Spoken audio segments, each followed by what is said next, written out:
too. So for the viewers at home, you also have something special. As always, we have a giveaway before every single match, and now it's your chance to scan the code and type that code in for your chance to secure one of these 30 permanent skins. First come, first serve. I know some of our casters already got their phones out. Bro, don't call me out like that. Kronos, don't call me out like that. So there's something we do here on the NACT desk. You have to pronounce the code. You have to pronounce the code. Oh, wait. I'm sorry. It's 7WJ8PNJ. No, you have to say it as like one word. One word. No way. Now you're just trolling me. It's like bullying the new kid on the block. I'm actually trying to type the code down as we're speaking, so I kind of would nerd it out. 7WJ8PNJA. You're doing a great job. You're doing a great job. 23. I'm sure. 7 I'm sure they're already on. Liz, help us out here. Ooh. Yeah, very helpful. 7. That's the code, guys. Make sure you are one of the first 30 people to have typed that wonderful code in and secure yourself one of the skins. Yo. We will have. Oh, there ain't no way. Kronos actually pulled out his phone, and he is proving everyone that if you come as early as Kronos, you do get a skin. So I hope you don't do this anymore, Kronos. This is for the viewers. There's only 29 left. Yeah. So make sure you guys are typing that code in. Well, I tried, but I usually it never works, right? I got pretty bad luck. I guess today luck's on my side, even though y'all are trying to bully me over here on the desk while we're live at the NACT 2025 Spring, a road to the EWC 3 million prize pool. And still, after everything that went down yesterday, top 4 teams, Villanera, Area 77, BTK, and of course we have Vendetta as well. But the first match of the night, I think that's the talk of the town. That's the one that's up for a toss, right? We got Villanera versus what's that? Area 77. I keep forgetting, but yeah, that's gonna be an exciting one. And I know Trex, you had hot takes. I think we got the rosters coming up here in a second, Liz. Yeah, Trex has tossed us into the rosters. This is the roster for Villanera. They're coming in strong and fierce as Digitracks, as always. Gila on the XP lane. I got scoped on the jungle. A new face to the roster. Khan in the mid lane. PDR on Rome, and Jatizi on the gold lane. Yeah, I'm super excited about this roster. I think, we saw them play yesterday. These are the new kids coming in. Gila played amazing on the Esmeralda in game number 2, kind of opened up that door for us. We saw everyone playing Esmeralda after that. Khan went deathless throughout all of game 1. All of us had our eyes on Millonario, but now I think a lot of our eyes are on Villanera. Can they be the first new team to get to the grand final spot? Yeah, absolutely. And before Kronos gets to make his thought, let's take a look at Area 77's roster. Ureshi on the XP lane, Shiro on the jungle, Hunter in mid lane, Joybodge on Rome, and ISO on the gold lane. Yeah, I think this is a roster that's kind of gone under everyone's radar. Never really thought that they'd probably make it out because they were going against Millonario.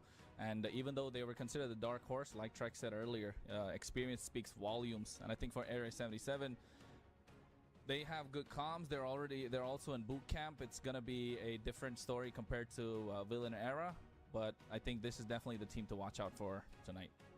Yeah, this team, I mean, these are faces we've known to love. These are faces we've known to see. Joybodge, ISO, both champions in their own right. Both have gone against the odds. Both have gone the long haul. And the fact that all these guys are in one building together just makes them even scarier, Liz. Yeah, absolutely. We saw what good synergy and good MS can do for a team. So for Villanera, they really have a lot on the line. They have to beat the odds and beat the pin and beat the pressure and make it through and prove that they are the better team.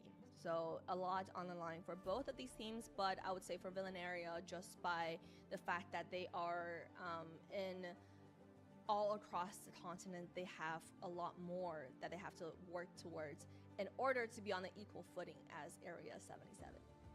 Yeah. And it looks like the draft is ready, so casters take us into the first series of the semifinals. Yeah, I think for this one, it's going to be exciting because I was going to say that the junglers kind of switched up for this one. especially given the fact that Kohari's not going to be playing, and I got scoped, right? I got scoped. He's going to get scoped by the opposition. They're looking to snipe him down. The extraterrestrials, Area 77. So it's going to be a different thing. But also, while we spoke yesterday to some of the players, they did say they had better synergy with Kohari, right? And we've seen Kohari, the Brave is what you called him. He just likes to dive in. Oh my goodness, he just likes to dive in whenever he gets the opportunity. I think it's his ninja way. Yeah, it was his ninja way. He played the Naruto skin in the first game. Naruto versus Sasuke. And just like the anime, Naruto won. And if you disagree with that, you can debate me in Discord. But yeah, I think it's exciting. Kohari definitely showed up yesterday. I think that I'm excited to see how I Got Scoped does. And we saw players yesterday. We saw Ashley swap out with T yesterday on Vendetta. So I don't think it's completely out of the box that Villanera could still take a player off the bench, throw him in. It's a best of 5. You have plenty of time to try new things, and maybe that variance could be their edge. Yeah, I think that definitely the flexibility that they have within their team also. Maybe that could be hero pools changing as well at the same time. So that's definitely something to watch out for. But instantly you can see the first ban come from Area 77 that got that gotcha. It was utilized by PDR yesterday to almost utmost perfection. He was not just getting to the back line. He was even using the AOG to create that separation in these neutral objective fights. So that was really good. So spotting that out instantly, first ban. I'm not really sure. It's kind of like a respect ban, but definitely cutting off their feet whenever they can. And on the other side, they take out the Fanny. I don't know about the X-Borg.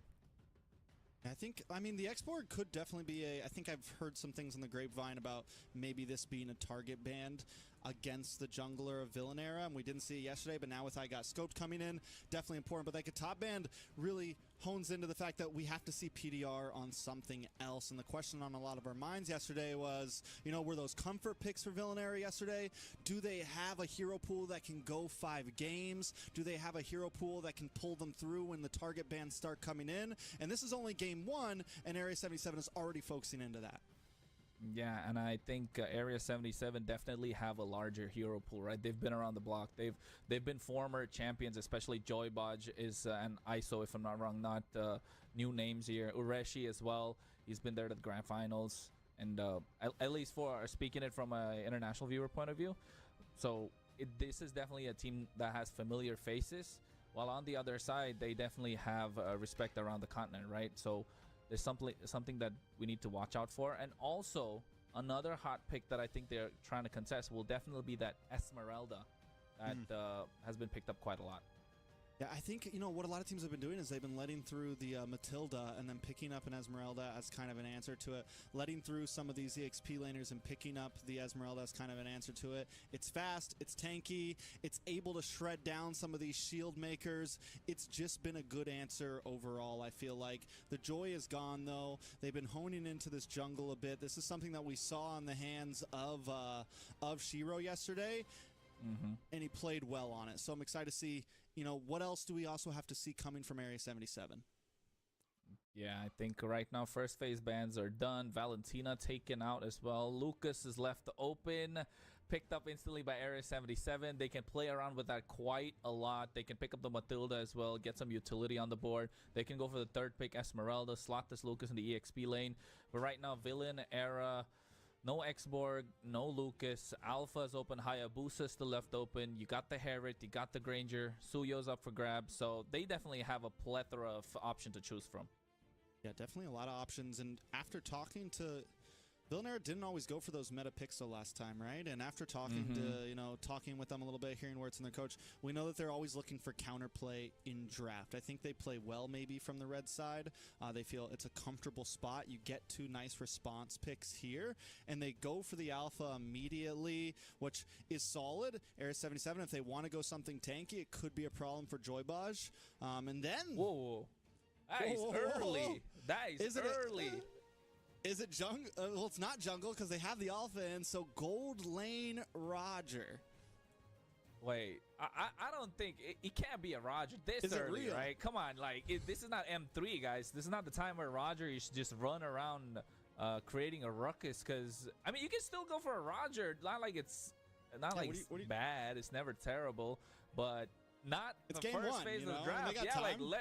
let alone the second pick. So I'm not really sure if it's definitely a Roger being picked up. They let go the Jushin as well. So so far with these 2 picks up, Area 77 with that Jawhead, and I think before I give it to you, Trex, the fact that Joybodge is such an aggressive roamer. You told me about this before we got on stream as well. He's such an aggressive roamer, and I pointed out that he likes to play this pickoffs, right? He's so good with these pickoffs, so Area 77 thrive around it as well. So Villanera definitely need to find a way to make that comeback right now, because with the first half, it's not looking good.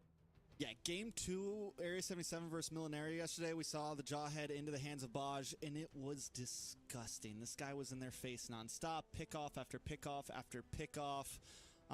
It was hard to watch, and Villanera against something like this, against the Lucas as well. We're looking at big snowball potential for Area 77. Early game, first couple minute pickoffs. It is a dangerous spot to be in if you are Villanera, and they're going to have to try to, you know, find space, find something that can push that back. And here comes that signature Farza pick for Khan. Which, I mean, that has space, right? You have some ability to maybe stiff arm a little bit, but is it going to be enough?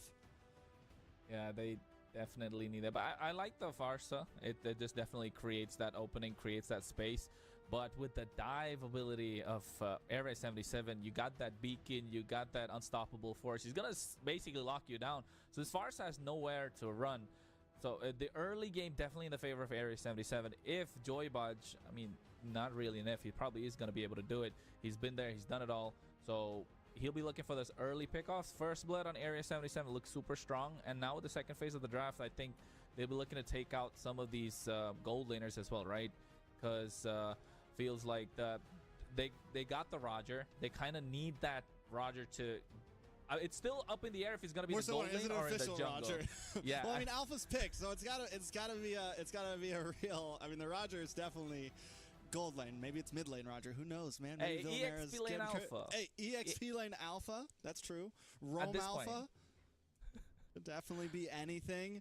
It is going to be a second. We're having a few tech issues to deal with right now in the draft. So at this point, it really is up in the air for us, Kronos. But, you know, I kind of wanted some time to talk about these teams anyways. We were talking about how sometimes we really get rushed here. And us casters, we love to hear our own voice. We love to yap. So, you know, I think we get to kind of dive a little bit deep on these two teams.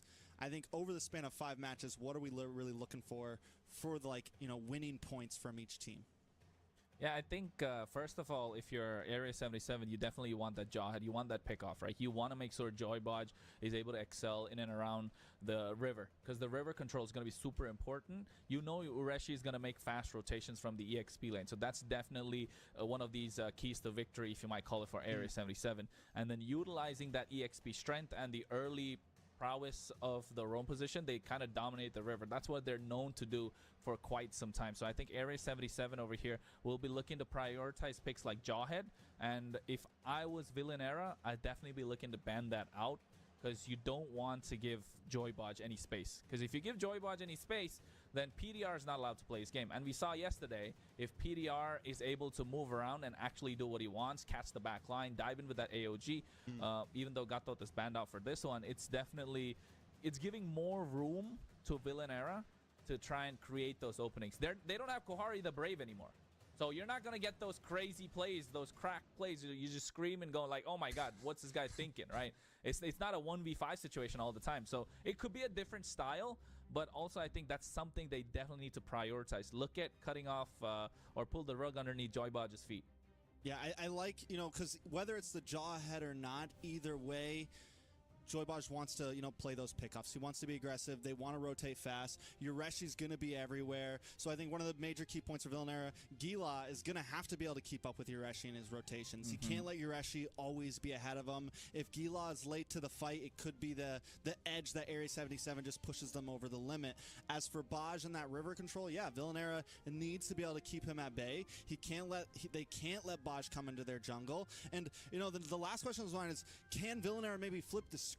Can they be the aggressive team, right? Are they going to play this more slow play, look for mid-game spikes, or are they also going to try to maybe invade, take the river for themselves? Yeah, I think when I was coming back to that, right? The fact that they flip the script, could they be as aggressive as possible? I think it just goes to show that they are, from yesterday's gameplay, they are really patient, and they know that patience can be rewarded because they picked up the Claude. The Claude has a late power spike. They're waiting for that to kick in, and that kind of changes things. So I think if you are Villanera, you're right. They need to kind of take the initiative. They need to put their best foot forward, especially in the first few minutes, because if Area 77 get that control in the first 2 minutes that we saw yesterday against Milionario, yeah, it's gonna be a stomp. Tough.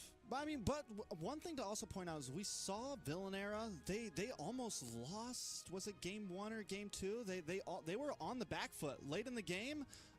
We saw Overskilled get the lead for a minute, get a big wipe on them, and then of course Kohari showed up and was able to pull through. It does look like the Roger pick was a mess up. Forget what I'm saying, because now we're back into this draft, and this is important because I'm guessing there was a tech issue. I'm guessing there was a draft issue. The Roger pick was not meant to be. This looks more like a legitimate draft from Villanera. Yeah, I'm about to say, now my marbles are working a little bit. I'm not going crazy looking at that Roger coming through. The Jushin's a really nice pickup, especially against the Lucas. Although Lucas has that immune when it comes to using the flash to flash combo. It's nice. You get the Farce on the other side. So that's good. They play range for range. But although Villanera are looking to play for more control in these neutral objective fights, and Area 77 just aggressive straight off the bat, though. Yeah, but what do we see from Villanera? So we have this Jawhead. What does Villanera go for in the roam position to kind of, keep that away? Do they go for something more like the high-low, something a bit more stationary, or do they go for something divey themselves, something, that can pick off themselves to get to this far as to kind of keep this Lucas at bay? Yesterday we saw them really use that Katat, and I'm excited to see, what can PDR pull up to the table now? I think Matilda is really good over here, right? Because it's the third pick. You can just go for the Matilda. You can keep up with the Jawhead in terms of rotation. You can single target. You can that's the only way I can see you can immune the Unstoppable Force. But I think they go for the Moskov over here. It's not a bad pick. Moskov usually counters any single sort of goal laner that's there. And now you can look to choke out probably your the Natan, the Clint's, the Natan, the Kimmys. Although we haven't seen the Clint's and Natans come up. We're definitely looking at taking out a Kimmy, possibly, especially after yesterday's Savage that came through. So right now, Villanera, compared to what we saw earlier with the Roger, they're cooking. I'm surprised we didn't see the Kimmy get prioed here. But yeah, either way, both teams missing a position, like they're not mirrored here. So we have the gold lane picked up, Roamer picked up on the side of Area 77. So Area 77 maybe start banning out Roamers, try to keep Villanera in an easy position for Joybotch to have his way. And like you said, Villanera ban out some gold laners. The Kimmy was a monster yesterday. Do we think that Area 77 wants to prio that? And if so, is Villanera going to make it their last ban? Yeah, I think Area 77 definitely gonna. The Kimmy does work out as well. They definitely have the extended range with that feathered airstrike. The high ground's present on their side, so with with Kimmy's ultimate charge as well, that could be really nice to set things up. They have quite a lot of mobility on the board. It's good for laning, so I don't see why they can't ban it out. The glue taken off is nice, just because you don't want this Farsa being dove upon the entire time, and Glue right now quite tanky as well after the recent changes to his kit. And I think Villanera should probably look to take out that Kimmy. I think it could be solid. I mean, it feels like even though the range isn't crazy, it's not like Kimmy has this stupendous kit. Just felt like the damage yesterday.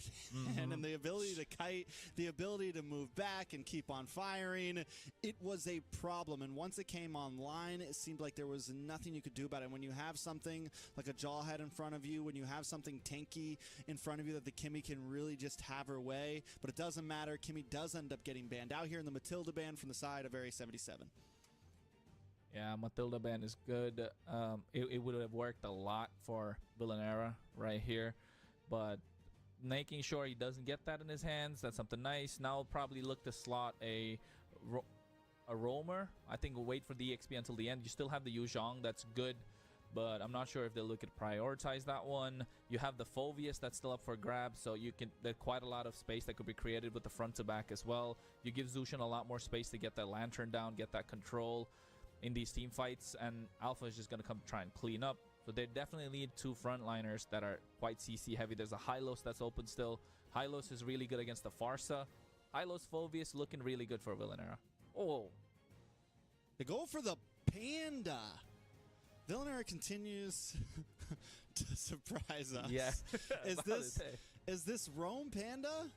Rome Panda? I mean, it is. Let's be on paper. Yeah, it's kind of. It does exactly what we need them to do, right? Keep Baj out of your jungle, keep Baj away from your team. It has some possibility. It can also completely disengage a fight if Lucas wants to try to dive in. It gives you some advantage over the turtle pit. Rotation-wise, a little bit slow maybe, you know, things like that. In terms of speed, it's definitely, you're going to have to wait. It's really going to come into clutch, I feel like, last turtle, first lord. That's when it's going to be utilized to its maximum capabilities.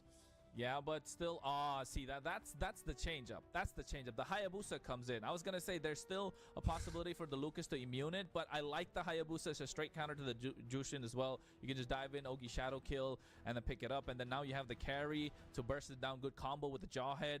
So this is looking really good for Ares 77. Yeah, Lucas EXP. Lucas gets swapped into ESP. I think, yeah, it's a I mean, clean draft overall from Area 77. They have range. They have I mean, it's very front to back, right? Everyone has a job. Farza can sit on the backside. You have ISO on carry, who's not crazy range, but can kind of get up close and personal. And you're in the Hayabusa just to pick off the stragglers in the back. So Jatizi, Khan, they're going to have to be careful. Now with this Hayabusa on the field, there's a lot of damage on the side of Area 77 overall. Just burst damage, shred damage. This is a all-in, all-or-nothing comp, aggressive, exactly what we thought Area 77 was going to bring. Yeah, and I think this R-Lot coming through from Villanera as well. Feels like this is a comfort pick for Gila, right? Because I don't see the R-Lot being really great here. You're not going to be able to utilize that final slash as much as you like to, because there's a lot of immune coming through from the side of Area 77. You have that flash-to-flash combo from the Lucas. You definitely have the Yogi Shadow Kill. The Farce is going to probably be rocking that Purify with the Wings by Wing. So I don't really see how this R-Lot would fit in. But definitely looking to dominate the lane against Ureshi. So that's going to be interesting to see. And of course, our goal lane matchup as well. Yeah, I think this is, you know, Area 77 brought something super aggressive. Villanera brought so much disengage, so much things to try to stop. It is exactly kind of how we called it. So can Villanera pull it off, right? Can they kind of disperse Area 77 every time they come in? Can they find those pickups? Can they split them up with the heavy spin? There's a lot of options for Villanera, but once again, it comes down to, you know, big combo plays, the ability to use their skills. It's not just all damage on the side of Villanera, but here we go, jumping in to the first game of the semifinals of NACT. This is Area 77 up against Villanera, game number 1. How do you think the start of this game is going to go? Oh, it's looking good so far. Both these junglers trying to mirror each other's rotation, and you can see Villanera, with the help of the Panda, they're going to be able to clear the jungle a little bit faster, but also the same thing coming through the other side. The Jawhead's leashing this Hayabusa, so making sure both these junglers hit their power spikes early. You're going to see a fast rotation in towards the top, the gold lane side for Area 77, but note, they just want to go to the bot side and see contest for the Letho. Shiro just makes it out. Yeah, I think it's a lot of eyes on the side of Area 77, how fast they're going to rotate around. We were talking about river control. Villanera, having this Jushin, it gives you such a good advantage in that river. You just have so much ability to push people back. It makes players not want to come in. It makes players not want to get aggressive. But down on the boss side, Ureshi might be in a little bit of trouble. Gila tries to get the play. Gila gets pushed back, though. Ureshi still able to survive. Yeah, I think that's the immune, right, with that flash combo as well. Gila was forced to flicker out. That's a big spell that's not going to be available for the first neutral objective in 30 seconds. So Gila not having that flicker play was going to be less surprising when it comes to those final slashes. As we can see, Kha'Zix is going to be the target here. A little bit of damage on to Khan. Shadow Kill does come in, and first blood over to Shiro. Joybaj already getting aggressive with the crew right here. Area 77 now. Look at the quick rotation down to the turtle. Ureshi's playing a safe. Villanera maybe wasting too much time. Yeah, I think they are. It's probably something that they need to look to capitalize, because Gila right now, without the flicker, he's trying to get the advantage, but another big pick. I got Scope taking a lot of damage. Gonna go down. Joybaj able to get the kill. The pause does come in. Yes, we saw the P. But at that point, the fight was already starting, Kronos. Yeah, and I think it just goes to show, right, that river control that we spoke about earlier, they definitely need that for Joybot, especially Area 77, just checking their tick boxes, ticking their check boxes. I don't know what you're going to call it, but they definitely are working it out for themselves. They're dotting their I's, crossing their T's, and knowing that this is where they need to dominate, especially with the Jawhead. This is not the first pickoff. They went for the previous one as well. They're looking for the pickoff every single time. Shiro in the jungle position with the Hayabusa took down the Jushin, as well as Joybot, looking to make those plays every single time they catch someone off guard. Now without Gila having that flicker, it's looking difficult already. And the first 2 minutes, like we said earlier, first 2 to 3 minutes is something that Villain Era really need to contest. But if Area 77 are just breezing their way through like this, it's gonna be a one-sided story. I don't want to call it too early, but if it's like this, Villain Era really needs to pull up.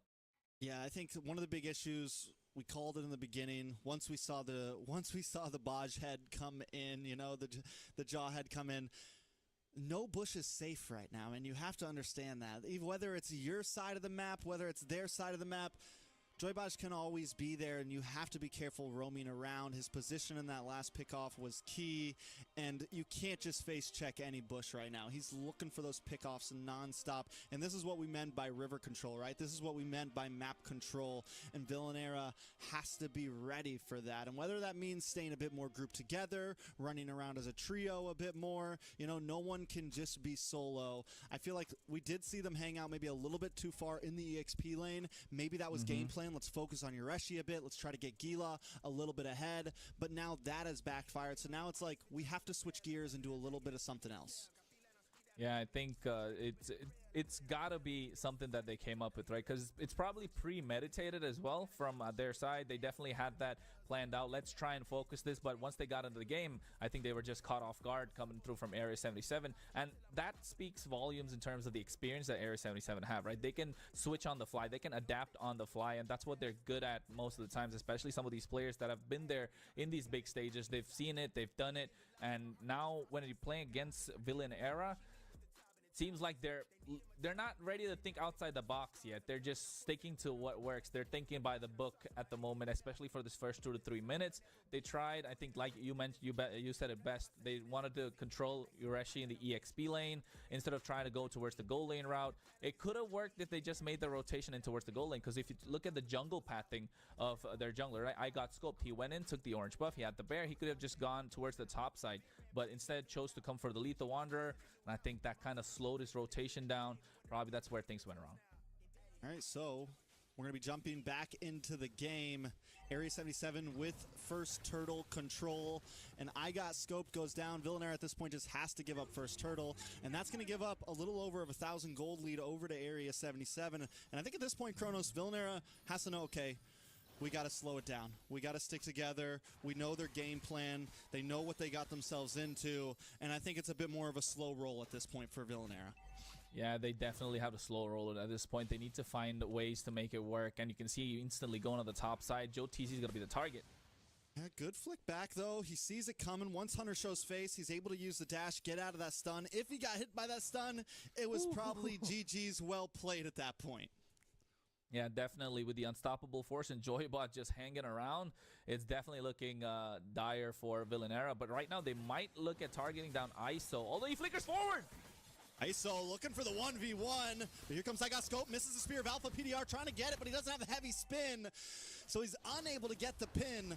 A nice play by Villain Era, but not enough. And watch for Joybot, watch. Oh, yeah, he showed face. Yeah, he just was there. It's like, hey, I'm right here. Went back in. He sees PDR. He's just showing them that, hey, he's just here hanging around, making sure you got to think about me. But if you take a look at the items, you can see Shiro already got the Hunter Strike. So 700 gold ahead from I Got Scoped.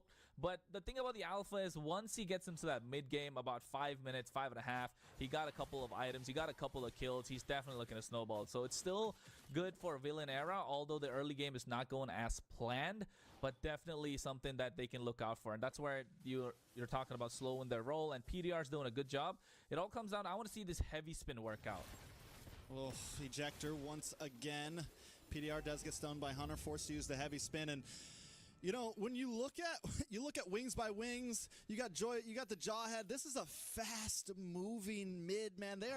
everywhere right now, and that is just troublesome in this early game. This is everything that Area 77 wants to bring to the table, and at this point, does Villanera even try to contest second turtle?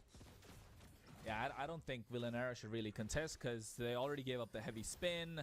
They definitely don't have a level up on the jungler. Shiro's ahead. He can look to pick somebody off. It's not looking good for Villanera, but definitely patience is something that they need, right? Patience is an important part of the game, but PDR... Once again with the ejector, Feathered Airstrike does come down. PDR able to just get away. Turtle does go over the side of Area 77, but a fight breaks out. Shiro to the backside. Joybaj now still trying to get aggressive. ISO jumping in with a speedy light wheel. I got scoped, gets scoped, taken out, and Area 7 walks away with a turtle and a kill. Headshot, indeed. Headshot right there. He's not looking good so far. Alpha 0-2-0, 5 minutes into the game. This is where you want to start snowballing if you're an alpha. And I think it came down to if they wanted to contest that turtle. I'm not really sure why PDR walked up, knowing that his jungler wasn't even around. He was near the orange buff at that time, right? It's not something...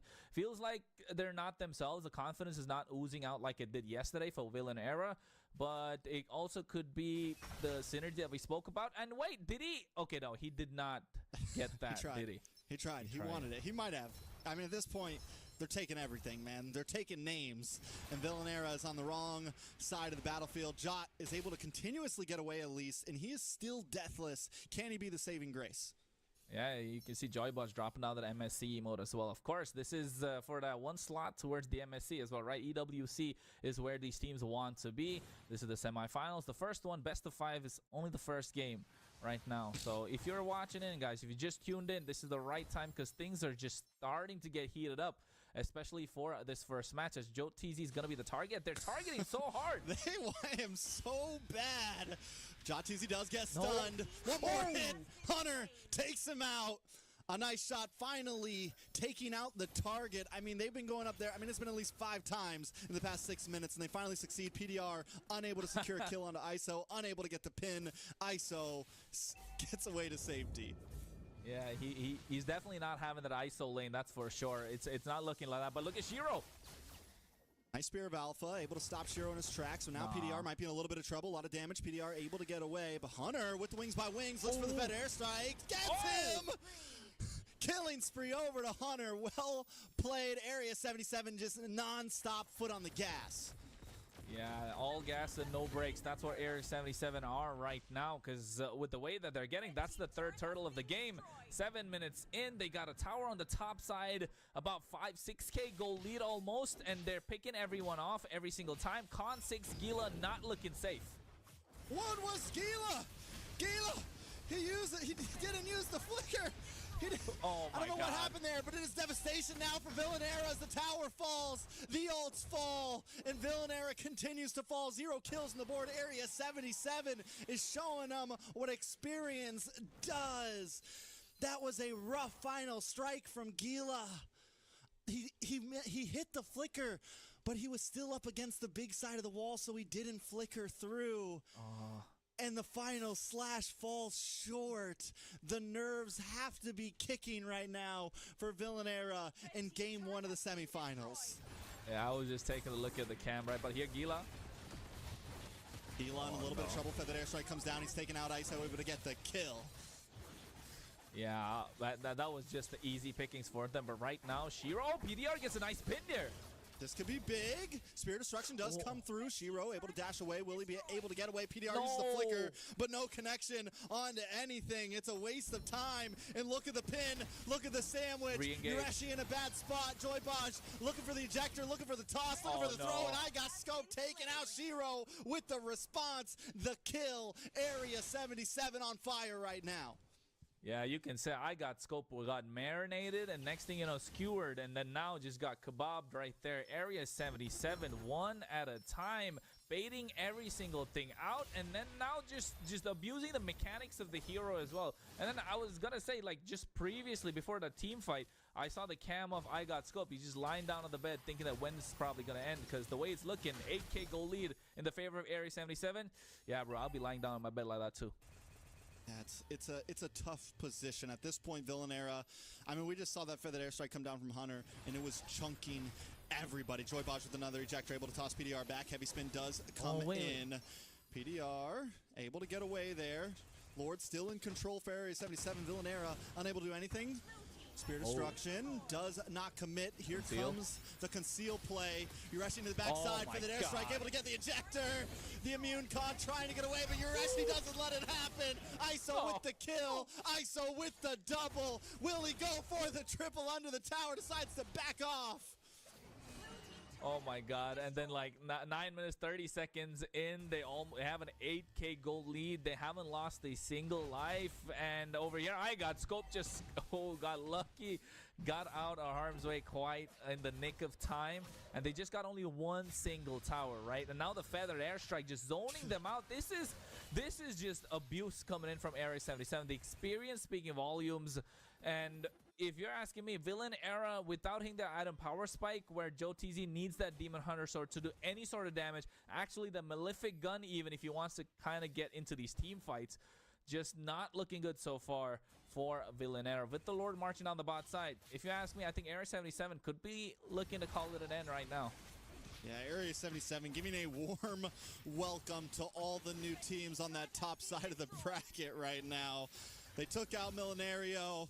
They're looking for Villanera in game number 1. Feathered Airstrike does come down. Lord looking for the Crash, able to connect onto the base. ISO with the back and forth. Can they take a tower here? Villanera still able to defend. Area 77, honestly, big play into the backside. Fuji Shadow kill onto Khan. A lot of damage on the tower. ISO able to take it. Urashi gets a push back. Gila in a little bit of trouble here. PDR looking for the heavy spin. The final slash, not enough to connect. Still no damage from Villanera. Shiro finally gets the kill he was looking for. They take a tower and they take PDR with it. Yeah, they leave the base crystal exposed as well from that bot side. Inhibitor is down. Only 2 left standing. Less than 12 minutes in. 2 waves popping through as well. Joybot has the flicker in about 5 seconds. Look out for a play. Yeah, it's definitely Gila. What are you doing? You got to back off. Too much damage. ISO flickers in. Speedy light wheel. He wants to shred. He wants to play. He wants the kills. Shiro able to get the double. I got scoped in a bad spot. Gonna get thrown back. PDR and I got Soap defending with all the camp, but they're taking out. It's a full team wipe. And that is a game number 1 for Area 77. Hey, throw it back to previous seasons of the NACT, because we got the veterans showing up here in game number 1 of this best of 5. Area 77 just showing that they're not washed. They're definitely here to take it all. Yeah, they looked good. I mean, 16-0, man. Perfect game. Flawless. Chocolates all over on the side of Villanera right now. That was... You know, this begs the question, right? This begs the question of, did Villanera have an easy matchup yesterday? Is this just a, do they belong here? Because I want to say, the way that first game went, Area 77 just looked monstrous. You know what? I wanted to tell that PDR, he played 2 Gatot games yesterday.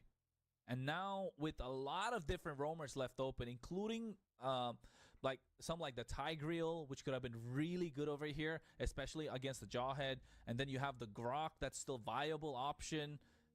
Going for an Akai, completely unconventional. Although the fact that, yes, it can work out, but these days, there's just plenty of options to choose from. You could have even gone for a Florin, by all means. The Carmilla is still available. There's plenty of roamers. You could have even gone for the Kufra, for crying out loud. But they could have picked the Matilda on phase 1 instead of the Moskov. Exactly. There was definitely, and it would have been one of the things that would have helped them keep up with the Jawhead and the Farza. Because I'm not saying the Akai wasn't bad. Like, in terms of 5v5, if we're the same exact gold and everything, it can work. But the Farza and the Jawhead were just so fast in those first few minutes. Yeah, I think it came down to that river control, right? They need to kind of leash Joybot. They gotta stiff arm him. They need to find a way to make sure Joybot is not able to move around freely and do what he wants to do. Otherwise, Villanera is looking at 3 games back-to-back of the same story. I mean, I don't know if we want to count them out completely yet. They have options. They still have Krohari the Brave on the bench. You never know. We might see the sub in last minute. He might be able to pull something off. But right now, I think maybe they went a little too big brain in the draft, right? Maybe they went a little bit too much overthought Mega it. mind. And when you're up against a team like Area 77, who's been doing this a very long time with players that have won this thing a few times, you know, sometimes you got to keep it simple and pick what works, like what is strong right now. So yeah, it's game number 1. Area 77, you know, just kind of outclassed them completely. They're gonna have to get back to the drawing board. I mean, it could also be nerves, right? Because they're in the semifinals. I don't think they've ever been in this position before, going against an experienced team. I mean, I feel them, guys. I feel you guys. It's just nervousness. It's just jitters. It's those butterflies in the stomach at this point. So all they got to do is shake it off. There's, of course, game number 2, and it's a long series that could be there. 5 games. And I think right now, if you're Area 77, you're just looking to move on to the next game. So, but I think if you are Villain Era, you got to shake this off. You got to shake this feeling off. You got to make sure you get ready for that comeback. Forget about what happened in game number 1, because if you're going to keep that on your head, it's going to haunt you. And the way that it was dominated by Area 77 for such a clean game, I don't know. Yeah, it was definitely rough. I want to point out too, man, whether it was nerves, whatever it was, we saw some mistakes from the side of Villain Era that they're gonna have to tighten up on. As I'm looking at those replays, it wasn't just that one final slash from Gila. There was one at the end there when Area 77 was on top base tower. He pops the final slash, misses everyone once again. So I think overall, hopefully Villain Era is just warming up. You know, hopefully they're just, you know, they're stretching their fingers. They're doing what they can. I'm hoping that we see a little bit more for them. I'm really hoping that, you know, maybe they can take it to the next level. Yeah, I mean, we want to see them take it to the next level, because with the way they played yesterday, I mean, I said it multiple times as well. They were oozing confidence, right? That's the thing. They were looking really good, and right now they don't look like that yesterday. So hopefully that doesn't change the effect of game number 2. And wait, hold up, Strex, you hear something? We got some word coming in. We got some Ooh. word coming in. Looks like there may be a roster swap happening. Kohari the Brave, he's putting his jacket on, he's stretching his thumbs, he's getting ready because he's jumping in, he's getting subbed in. We're coming in with Kohari the Brave as the jungler. I got scoped back on the bench. How do we feel about this? I like it. I got scoped in game number 1, and I think Villain Era said it's enough. It's time for our villain arc to take over. We need that person in the front line who is looking to dive, who's looking to play as aggressive as possible, right? Because I got scoped on the alpha, wasn't looking as aggressive as we'd liked him to be. You want to go gung-ho, and I think that's where Kohari comes in, especially looking to take matters into his own hands. 1v5, he doesn't care. That gives an opening, and I think that boosts confidence. And also, Con 6 synergy with Kohari is going to be a game changer from now on.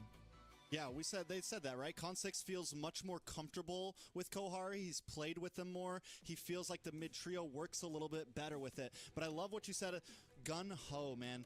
And that is exactly what Area 77 is, right? So it might be the way to match it. You need someone like Kohari who's like, you want to throw hands? Let's throw hands and just get in the ring with them, you know? Like, was willing to take some punches to the face, but is also going to punch back and do it well. So maybe Kohari can be the answer here. If not, there's more things to look at, but they do have at least 2 more games to look at those things. Yeah, I think, and especially if you want any game to be a test, is definitely game number 1, right? Because that's where all the jitters are. You're fine, you let it go through, and I think right now they have 2 more games to test it out, or at least make it work right now. So Villain Era on the blue side, compared to the previous game where Area 77 was, now looking to take the initiative and try and dictate the pace of the draft themselves. So if I were them, probably look to take away some of that Hayabusa. The Hayabusa has been a hot pick, not just for this match, not for this series, but yesterday as well. So Hayabusa is something that we're seeing quite often, and I think you got to respect that factor, or at least counter draft for it right from the get-go. But you can see every 77, they're sticking with what they know. The Gato's got to be taken out, put PDR in an uncomfortable position, let Joybotch take over. Yeah, it's definitely tough. I mean, with the Jawhead open, though, does Villanera go for the ban on the Jawhead? Do they steal it first pick? I think if Area 77 is going to focus on a PDR, it might not be a bad idea for Villanera as well. You know, maybe ban out the Jawhead, ban out the Hayabusa here, and just let the rest of the meta kind of roll out a bit, see if you can get some trades back and forth. Do we think on blue side, though, Villanera is going to try to comfort Kohari up front, pick up something like the Lucas, or are they going to comfort like PDR, right? Like who are they looking for to throw into that first pick here? I think if the Lucas is open, just slot it in. If the Lucas is open, just slot it in. Let Kohari do his thing. He was super confident yesterday. You want to give him the confidence.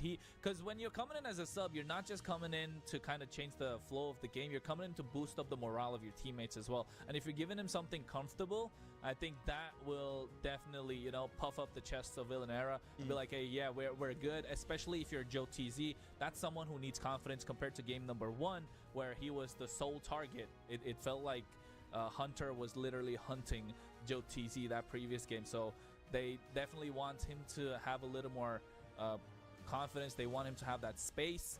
So to get that space, you need to give Kohari what he wants, so that at least, even if it's by a 0.01%, it works, right? It definitely helps. And there goes the Jawhead ban. Villanera able to also throw some respect on the name of Baj. But there's still a lot of things Baj could pick up, right? He could even pull out the Cho again, man. We've seen him on it. He could just get a little bit crazy. And when Area 77 gets confident, when they feel comfortable, when they're ahead a game or two, we could definitely start seeing their draft get a little bit weirder, right? Fall back into more maybe not current meta, but still viable picks, what's comfortable for them. I like what you said about Jot, though. He was getting targeted a lot. So maybe an answer is also go back to something that has a lot of escapability. Go back to something like the Claude. Go back to something that can dance around a bit, that can really, you know, yes, you're still kind of stuck in late game, but at least you have someone that can always get away, you know? You can always battle mirror image back, and it's very hard to catch them. I like that. I like that Lucas Ben. Yeah, I like that Lucas Ben. Right, Area 77. Like, you know what? It doesn't matter. Don't give them what they want, even if it's a slight chance that would give them any edge. Don't give that at all. But they let the Kalea open, so the Kalea is being picked up. That's gonna be Jushin still left open on the other side, so Area 77 looking to pick that up for themselves. And then you have the Hayabusa once again. But I think it's a little too early to go for the Hayabusa. They could still pop in the Herod, because you definitely running the Purify on the Herod. In this case, you're having a better laning phase. Maybe the Moskov. I'm not really sure if they want to run that, but I think right now, Herod, Granger looks really nice for Area 77. But there's a Hayabusa. They still go for it. I mean, it's been stomping games. But I love this Kalea pick. Not only do you take away the Jawhead, but you also take away another big hitter for Joybaj, and you get something aggressive for yourself this time. You get something that has play potential for yourself, and that's what the Panda lacked last time. That's something the Akai can't exactly do. Yes, the idea is there, but now you have something that can answer and maybe dive onto Hunter, can answer and maybe actually secure that pick off on the XP lane that we wanted last game. Yeah, I think that's something definitely Villanera have for themselves this time around. But this Hayabusa, after the Farsa being picked up, looks a little more threatening right now, especially for that Farsa looking to get dove upon. Again, it's going to be the Farsa versus the Jushin compared to game number 1, but it's just their swap, and this time Farsa in the hands of Con 6. They get that CC in the EXP lane, so even if there was a slight possibility for this Kalea to be flexed into the EXP side, it's not going to be there anymore. And now, but I like the fact that the CC is being picked up, because whatever comes in the EXP side right now is definitely under threat. You cannot go for a Phoveus because you're going to be in a losing lane. You're not going to be picking up that Hylos. Again, it's going to be a losing lane. You're narrowing down their options. Probably a Hilda looks good for Area 77. Yeah, something that can, I mean, keep up with the rotations, move around. Even if you're losing, I mean, even if you're Hilda and you're losing lane a little bit, you can always speed up and get to those fights quickly. You know, yes, the Farsa might have trouble with the Hayabusa, but Khan played great on the Farsa the other day, man. His positioning was key, and I think this is we're looking very comfortable for Villanera right now. I think they're kind of back into their groove in this draft a little bit. I saw the face wince. What are we thinking, Kronos? Yeah, the Herod is just too good. I said it earlier. They could have slotted the Herod as a second pick, give the option of the jungle pick to Villanera between Suyo and the Hayabusa, but they just switched the order, and it's looking like a killer draft already. Because if you ask me, definitely Area 77. You're going to have Jushin on the Purify. You're going to have Herod on the Purify just because you want to be able to counter that Tsunami Slam that could come through on the other side. So it's looking good. The Farsa's under threat already. Immune coming in from the Ogi Shadow Kill. Area 77 are cooking. They're cooking slow, but they're cooking really good. They definitely need that last bit of spices coming through, and you can see that as well. They've taken off the Fredrin. That could be a problem. For the Herod, for the Hayabusa, with this Kalea, it's like a non-stop chain CC. But on the other side, Villanera really need to target down some of those EXP laners, right? Especially the ones that could create a problem. I mean, there's plenty of options. I'm still, my eye's still on Baj, Roam 2. Like, what else? Cho? What else can you pick? And Villanera, what do we pick up for jungle overall? They ban out the Fredron on Area 77, getting rid of any tanky possibilities, which could have been something that can at least withstand the damage of Hayabusa, can kind of get up close and personal with Hair. So Area 77 continues to cover their bases. And there goes some of those EXP lanes you were talking about getting banned out from Villanera. Yeah, I think Villanera, Cho. They got to ban out that Cho, because I can see Area 77. Joey Bodge on the Cho is a staple. It's a staple. It's not only is it a staple, but also it looks really good in this draft. Because Cho with the Jushin is just looking really strong, fast wave clear. You got river control. The Suyo is a great ban because that's probably the only jungler that's kind of left in the open right now, apart from maybe the Alpha. But you're really just forcing Villanera on the Alpha, and if you're putting them on the Alpha, definitely not having a good day, because Hunter is just gonna be, he's just gonna be doing that the entire time. So he's definitely gonna have fun. Yeah, but I think right now Villanera, they gotta ban out that Cho. They gotta see it coming. I mean, again, they go for the Tigreal instead. Not a bad ban either. It's definitely something that could pop up. They're covering their bases. Does this mean they're still looking at maybe, like a fighter jungler, something that's going to be close to the fight, not an assassin who's going to be super far away? There comes the Cho pick for Baji Boy. So, I mean, it's you see it coming, and now I can believe that Khan could have a bad day here. The Hayabusa, maybe you can run away from that. The Jushin, maybe you can back off from that, but now you have 4 heroes with the Zaman's Force as well, who can all give Khan a very, very bad time. Yeah, it's looking bleak if you're Villanera, because now even after that's being picked up, I'm looking at what they can slot in the goal lane. It's got to be a Moskov coming through right now. Joe TZ didn't have a great Moskov game the last one, but again, it's got to be the Moskov. I don't see anything else that could work here. You can try and go for the Claude, yes, the carry, the Bruno. I prefer probably a Bruno or a Moskov here, but they go for the Brody and the Chip. That's nice. That's spicy. So wait, Chip EXP? Rome. I'm confused. Who's jungle? Who's jungle? Wait. Is it Kalea in the jungle? Now we're all over the place. Is it Kalea jungle? Kalea jungle, Chip Rome? It's gotta be. It's gotta be Kalea jungle, right? Yeah, it's Kalea jungle, right? Yeah, 100%. Thoughts? Nah, I'm You're not the analyst, a fan. bro. You're the analyst. Not a fan. I've tried it. I tried it myself. Kalea in the jungle. Not a fan, because you want to be in the front line most of the time. You're the one to initiate the plays. But if you're trying to make your way through the jungle and then go towards the neutral objective, you're not going to have a fast jungle clear either. So your rotation is going to be much slower.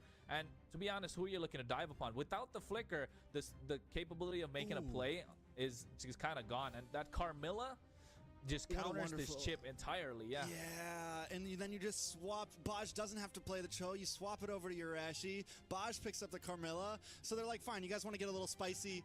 Easy. Just check the box. Boom. We pick up the Carmilla. Beautiful answer to the Chip. Area 77 just continues to feel a step ahead of Villanera right now. Area 77 cooking in the draft. I told you they were slow cooking, and they were cooking indeed. They finally add that extra bit of spice towards the end. Get that Carmilla. The Curse of Blood going to be doing and making a problem for Villanera indeed. With this Chip, the shortcuts looking lackluster now. But the only thing that they have going on their side is if they get the early game in their favor, again through Joe TZ this time, with that Brody, then the snowball could be real, right? Because the Joe TZ has that corrosive strike to kind of be able to lane himself. So this is going to be really interesting. Yeah, definitely going to be interesting. Area 77 takes game number 1. Villanera on the back foot here. They have to make a stance now or it's going to be match point. What is the answer, Kronos?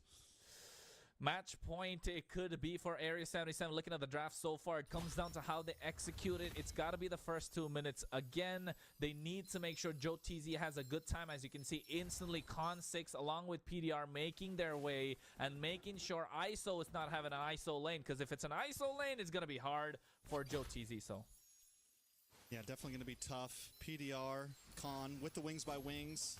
Villanera can finally make some quicker rotations, maybe keep up. Kohari does get a little bit aggressive. Shiro tries to dive in, able to get the Litho Wander. Kohari now taking a little bit of damage. Shiro shadows him back once again. Kohari trying to get away, trying to save his life, but the Lantern catches him. The fish is on the hook, but Villanera still wants to keep up the fight. Ureshi now getting involved as well. Shiro able to get another kill on the book. Make it 2. That's 2-0-1 for Shiro, 3-0 at 1 minute in.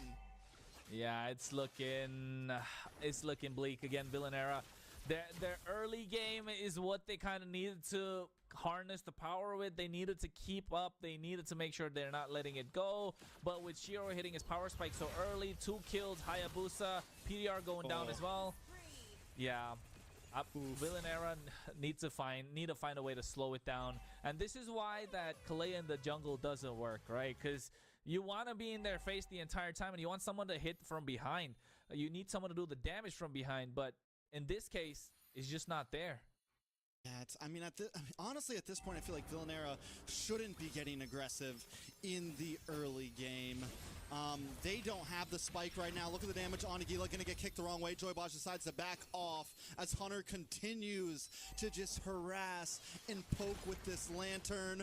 Big play though, a lot of damage on Joybosh. Aguila able to get the kill. That could be the turnaround. Shiro does take the turtle as the rest of Villanera try to hightail it out. Kohari taken out. PDR next on the chopping block. Hunter picks it up. Gila now on the run. Ureshi doesn't want to let him go. Hunter flickers through as well on the chase. They're going to come for this orange buff instead. I mean, while you look at the picks that are being there and the way that it's turning out, right? So far, with yesterday's games coming through, you can start seeing the NACT meta kind of shape up. Because you got this Jushin, but wait, PDR on the top side? Ooh, should be okay. He's going to get away with his life this time. Yeah, he's just getting away. But I was saying that the NACT meta is starting to shape up slowly. You can see that the Jushin's going to be a staple pick. You got the Hayabusa as well. These are working out really good. The Farsa is a really hot contested pick, but here PDR should be going down. Oh, man. Do not come through that portal, guys. Do not abort mission. Joybosh, even without having a super fast aggressive pick, he still makes that Carmilla so aggressive. Jatizi trying to run away, but not today. Hunter comes in for the kill, but the airstrike does come down. He's able to at least respond back. Hunter a little bit too aggressive. Finally, Villanera responding with what they can. Yeah, you know what? I just saw that Jatizi has the Purify instead of the Flicker. And that means that's the reason he's not having a good lane. Because if you're a Brody, you want to have the Flicker to have the option of playing aggressive. But now when you get slotted on the Purify, you don't really have that option to play aggressive. So you're already on the back foot, especially on a hero like Brody that wants to be as aggressive as possible in the early game. This Purify could be haunting Villanera right now, to be honest. That could be like 2 steps forward, 1 step back. Yeah. It's probably like cutting out, you know, you're really cutting your own cards there, but yeah. Blood pack does come down. Jot taken out. Cast a Curse in effect right now. Purify didn't work out. I guess it wasn't in slot. But I like what you said, because you know, you're right. You lose the opportunity to make out that big aggressive torn apart memories with the Flicker. You lose the opportunity to kind of move yourself around the map. He's already a hero that doesn't have a dash, and without the Flicker, you're very immobile, man. Not only, I mean, yes, it's a little bit defensive, but I feel like you even lose some of your defensive capabilities with that. Now, a lot of damage onto ISO. Can they make the play happen? Feather Strike does come back. ISO with the sidestep. Nice. Jatizi able to get the kill. He needs that one. Ureshi also getting involved now, able to get the kick onto Jatizi. Jatizi looking for another hit. Another one, but finally Shiro able to get the kill onto PDR. It's back and forth right now as Villanera looks and scavenges for anything they can. It's 1-1 on the chopping block. Yeah, I think any kill this time in the hands of Villanera is a good kill, right? It's good gold in their pocket. Shiro picks himself up at that Sky Piercer, but oh, Joybuds gets picked off. Okay, Villanera getting a little bit aggressive here. No. Kohari maybe too aggressive. He gets some heal back. He gets the slam. Cone able to get the feathered airstrike down onto Hunter. Villanera able to disengage. Yeah, you can see that's easy. The 1v1 didn't work out, but ISO. This is messy. This is sloppy. This is how I like it. ISO goes down. It's back and forth right now. Gold lane for gold lane. Mid tower about to fall for Area 77. Yeah, Area 77 lose out on the top side, but guess what? They make a better trade, taking away the mid-tier 1, opening up the jungle of Villanera. So that means more space of Area 77. You can see every time they try something, Area 77 counter back. Even though Villanera are trying to pull one back, it's not working out. Oh, this is bad. PDR does pop the portal though. Khan comes through, tries to drop the feathered airstrike. Shiro able to get a kill onto PDR. Khan trying to wings by wings away. One more hit and he goes down, but Shiro just can't find him. Jatizi now looking for the jungler, looking for Shiro. One more hit. Kohari gets a shutdown. That's some nice gold into the pocket of Villanera. And you said it yourself, Kronos. A kill is a good kill for Villanera right now, and they're bringing in the aggression. Yeah, they're definitely bringing in the aggression, but you can see this is where Jatizi is not having a flicker is coming into play. He could have gone in and made an aggressive torn apart memory, but not working out. Oh! ISO gets the better of him every single time, it feels like. Jatizi wants the 1v1. He wants the fight, but he just can't bring the hands. PDR now gonna target onto Joybaj. It is back and forth nonstop. Yeah, it's back and forth indeed. It's Villanera. Every single time they try and get an advantage, not working out, but PDR once again in the midst of the chaos. Does no. not have the shortcut. What was he doing? Shiro able to get the kill. Kohari now looking for the engage. What pack does come down. Shiro able to get the turtle. Kohari still in the middle of 3 members, but Gila and Khan just not there for the airstrike. Does finally come down. You're actually able to stop him with the kick, but a nice killing spree over to Kohari. This jungle Kalea is starting to show up a little bit. Yeah, right now in the mid game, when you have that ability to be in the fight, when you're in the midst of it, you have the heal present as well. That puddle going through is going to make sure your team can sustain a lot more, and that's working out. But you can see that PDR is the one that's making the sacrifice. 074 KDA on a chip is not something where you want to be, but right now Ice is going to be the target again. Shortcut not there. He doesn't pop it. Doesn't want to waste it. ISO not taken out. But still, man, let's talk about Villanera just getting aggressive, finally going blow for blow, hands for hands, and it is kind of working out for them. This is a much better game than game number 1. Definitely, I think it's all thanks to Kohari the Brave, right? He's just going gung-ho the entire time. He wants to be in the mid. He wants to be in the thick of it, but you can see right now Joybon making a play. Khan trying to remove himself from the fight, get in the backside. PDR there as well. Khan consistently looking for positioning. He knows it is tough to make a feathered airstrike get more than 1 hit down. Yureshi's always on him. Shiro's always on him. The whole team is always on him. He's having so much trouble using that ultimate. Yeah, Shiro's looking to make sure Khan is not having a good game, but he's 3-1-3. He got that winter count early as well. What is PDR doing there? He thought he was trying to pull a Baj, and he might be able to do it. The whole team comes through the portal. They're looking for the fight. PDR low. Shiro able to get the kill. No. Shadow kill. Locks on, gets a double. Kohari out. The rest of Villanera will fall after. Jatizi just trying to create space, trying to get shots. It's a triple for Shiro, the hero, and he's Maniac. looking for more. Oh, I thought he was going to go for the Maniac, but oh, he is! Ooh. Oh. He tried. He wanted. They're still He aggressive, really though. did. Jatizi, you got to get out of there, bro. Jot, what are you doing? Jot, what are you doing? You're getting killed. You're getting taken out. He tries to dash back, but it's not enough. Hunter finds another one. Talk about a sandwich, but you can see right now, again, PDR just completely out of position, coming through that portal on towards the bot side jungle, not in the right place, not the right time. Just complete opposite of what he should be doing so far, but again, Con 6 just gets taken down. Yeah, I think, all right, Villanera, we like the aggressiveness, but you got to slow it down just a tad bit, man. You know, instead of going 100 on a 60 mile per hour, you got to maybe bring it down to 75. Bring it down to 75, slow it down, because at this point, Area 77 is capitalizing. It's a 5K gold lead. Yeah, I think over here, that 5K goal, it was nice while they maintained it with a 2K, right? That's what Villanera wanted, especially looking at the items as well. You can see Jatizi, even after having the Purify, has to go for a bit of a you know, sustain kind of build with that Rose Magic Blade from the Rose Gold Meteor. Yes, you have that extra range, you have that Sea Halberd, but where's your raw damage coming from? You really want that BOD. Once you get that BOD, you're going to be doing a lot more damage. But here, Kohari finally finds a slam. Finds a slam on Yureshi.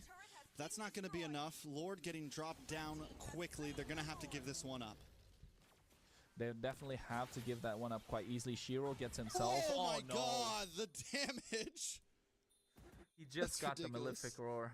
He just got the Malefic Roar too. I was just going to say he got the Malefic Roar and then instantly you can see the burst. Yeah, PDR already uses a shortcut, bursted down as well. Feathered Airstrike comes down just to clear the wave, just to try to defend, and then a quick move around because Yureshi was hunting.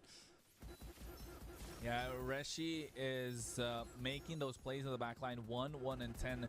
He's always on top of Con6 and JotTZ. Every time Kohari makes the play, he goes in the front. There's no one to back him up from behind. Gila, what are you doing? I don't think this is the team you wanna pop the tellies on, the flexes on. Yeah, because the Lord is there, marching on the bot side. Only one wave coming through. But oh! Baj takes a lot of damage, maybe bites off a bit more than he can choose. JotTZ able to get the kill. Tower does finally fall. ISO dives in, drops him on Force, looking for the damage, but taking out Khan. Able to find him. It's 3 down on the side of Area 77. Villanera fight back. They fight back, but they lose an inhibitor indeed. And I think right now PDR wants to go for a little bit more. He definitely has the crash course. No shortcut. So Area 77's PDR, Ureshi looking to pick off PDR every single time. Right now, these shortcuts are going to start showing because you have the ability to make cross-map plays. You can blank that 4-1, get the chip on towards one side, and the other 4 move together like a unit, and then start taking out towers one after another. Kohari finds a pickoff. Can they get the kill? Yureshi low, stunned up, and JotTZ puts another one into his pocket. They're looking for Hunter now. They're looking for Baj. They're looking for anything, but now they're taking damage. They're looking for death. Hunter fights back, finds the kill, and just when Villanera had some map control, Area 77 takes it back. Yeah, I think Area 77, it just goes to show they have that experience, that they know how to find their footing, even though they made a mistake. They're able to pull it back for themselves, and I think Villanera right now needs to find a way to try and take the advantage, because you can see in this Lord push, the Lord was there. Hayabusa, Shiro tried to go in for the back line, but Kohari was waiting. This is what Kohari needs to do. Gila needs to create this space while Kohari's in the back line, protecting JotTZ as well as Con6. And then whenever he comes through, you have the Tidal Strike, you have that Tsunami Slam, and you can chain CC Shiro, making sure he doesn't get the pick off on towards the back line, especially if you're Con6. Oh, look at Yureshi, though, man. This is a bad spot for Kohari. He needs to be careful. He does find Yureshi, though. No. Able to Tsunami Slam him back. Feathered Airstrike does come down. Shiro looking for the target. Shadow Kill comes in, shredding down 2 members. Gila finally falls as Joybosh picks up the kill. ISO finds Con6, and now Area 77 is steamrolling over them. A double kill for ISO. It's nothing but Kohari, and he falls lastly. PDR, the last one to drop as Area 77 find the wipeout and possibly the game. Yeah, I think this is the game right for Area 77. They definitely have a wave coming through the mid lane. 15 seconds, not enough for Villanera to defend. And I think it came down towards the end as well. The last team fight, just before it went down, I said Kohari needs to protect his back line. But went in the front, tried to pick Yureshi off, and that's what Area 77 wants you to do. So far, in both game number 1 and game number 2, Villanera are playing at the pace and at the pace of Area 77 and allowing Area 77 to pick the fights that they want, making the plays as per what Area 77 wants you to make. Yeah, I mean, don't get me wrong. Villanera played that game better than last time. Still with some mistakes here and there. Still with some mess-ups. I think they just went full gas that time, you know? Yeah, and all gas, no even brakes. Even that last fight, man, they had the map control back. They took out 3 members of Area 77. The gold was it was brought back to just a 2,000 gold diff. If they wouldn't have really forced that mid tower and started that fight there, they might have been able to hold out a little bit longer. But again, that's where the experience comes in. That's when knowing when and when not to fight is so important. Yep, it's just picking your moments, because that's the most important thing when it comes to these fights, because you can see the damage dealt by Shiro is about 89,000. That's almost double of what Jotzizi, actually more than double of what Jotzizi had the entire game. So it goes to show he had a really strong early game with that double kill right off under like 1 minute. And after that, it was just looking really rough for Villanera. They needed to find a way, and not having Jotzizi play on a flicker when you're playing a Brody. Yeah, you're just shooting yourself on the foot right there. That's the one. That's the line I was looking for earlier. You're just shooting yourself on the foot, because the way that Villanera, yes, they have the idea. Like, you can see the vision after looking in a little more deep. They have the pickoff capability. They have the team fight that's there. They have the high ground. They have the early snowball. But the execution is just not there. The layering of the skills, the layering of this cake is just not there. And I think so far, if you talk about Area 77, they're just looking for the icing right now. Yeah, I mean, it's match point for Area 77. Villanera was able to at least pick up the pieces a little bit in game number 2. Maybe they can pull something off in game number 3, but I like what you said. It's like Villanera letting Shiro get that early aggression. It just seems like that's where Area 77 shines so much. It's like their identity, right? They want to fight you early on. They want to try to, they want you to see them at that Litho Wander in the first minutes. And Villanera just keeps on thinking, yeah, we could do this, and then walking right into it. And I think coming into game 3, Villanera's best bet, because where Villanera is shining is mid-game, right? That's where they're finally popping off. So excited to see what they can do, but let's take a look at these replays, Kronos. Yeah, I think you could see that what we spoke about, Shiro just definitely getting that early kills. He's getting the mid game. And I think so far you could see with less than 2 minutes 30 seconds, he had 4 kills on the board. And this is the one play where they made a mistake. Hunter tried to overextend, got taken down, and then Shiro, it looked like a one-man show, to be honest, for Shiro getting all the kills. But looking deeper and further, Area 77 just moving like a unit. They know it's like a well-oiled machine. All the cogs are moving and making sure the clock is ticking for Area 77, making sure everything works. And after that, it was just making sure you just abuse the mechanics of that goal lead. You have the itemization and knowing when to pick fights, because that is a key moment. Knowing when to pick fights, high level decision making on display, making every second count. And I think for Villanera, you gotta be disciplined. I mean, that was a point right there. That was a point right there that we just saw where Villanera, had some opportunity. The thing is Area 77 will always come to you, right? They're always going to look for those plays. And Villanera, sometimes when they win the fights, is when Area 77 overextends. We saw Hunter do it in the early game. We saw them do it in the late game. And I think that's Villanera's key winning point. Let them overextend. Let someone get a little too aggressive and then bite back. Wait for the right moment where one of them is caught off guard. You don't always want to be the first one to bite, right? You don't always want to be the first one to throw the punch, especially against a team like Area 77. Yeah, I think even after all of that, this one good game, this next game, one good game, one good team fight, it just flipped the script. Like, just completely flipped the script.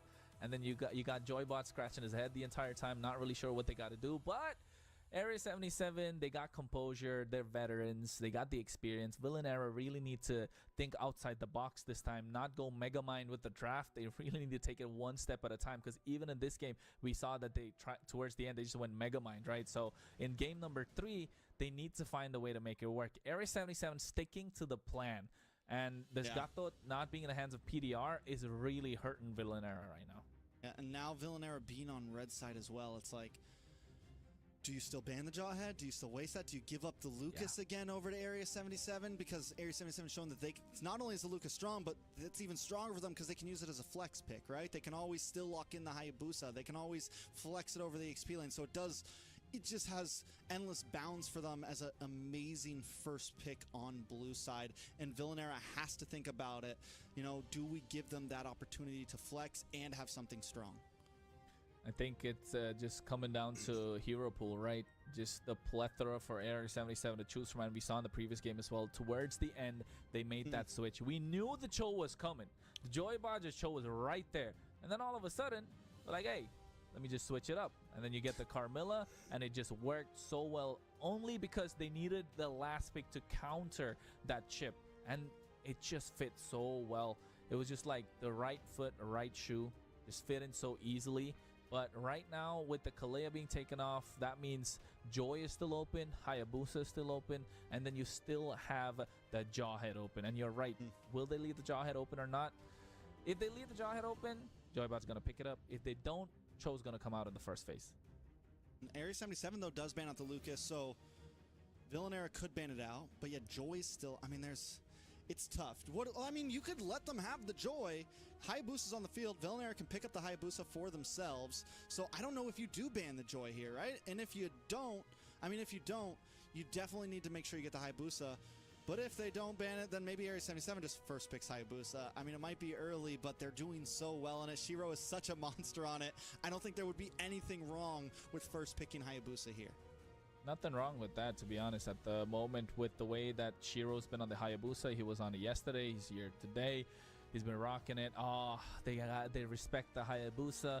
The Jawhead's open. I don't think Jawhead's first pick material, but it still could work because their draft, more than revolving around Shiro, it revolves around Joybot if he's able to make those pickoffs work.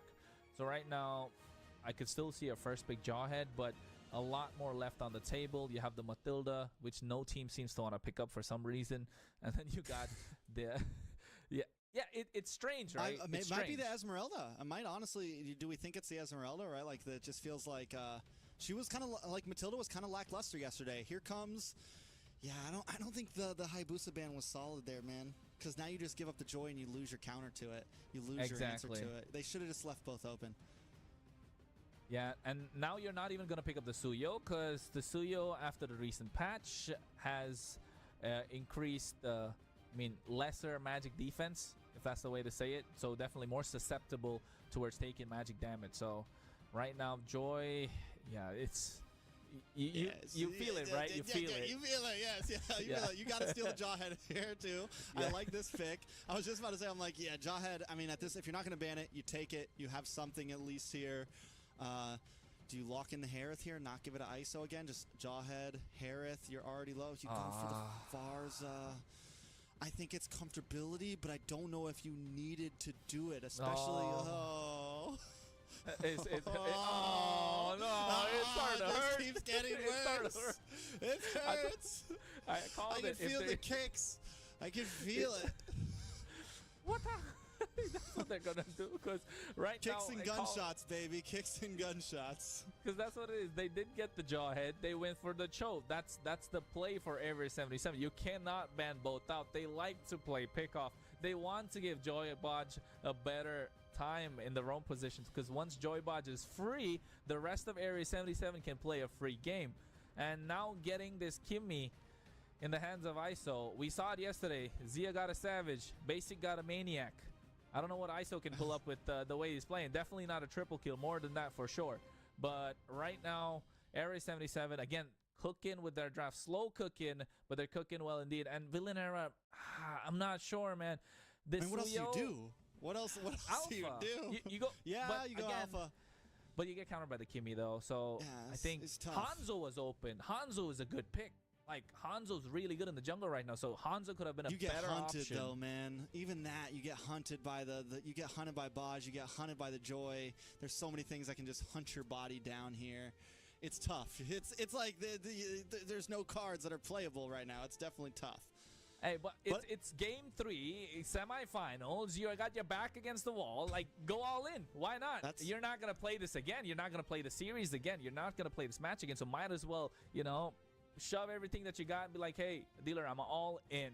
That's what Villanera need to do. But still playing it safe. Going for what works. So you're asking for a lot here. Big pick, though. Yeah, it's working. But look at Jushin Big Band. But still, like, play it safe, Kind of like that's what they're trying to do, right? Look at their draft. It's okay.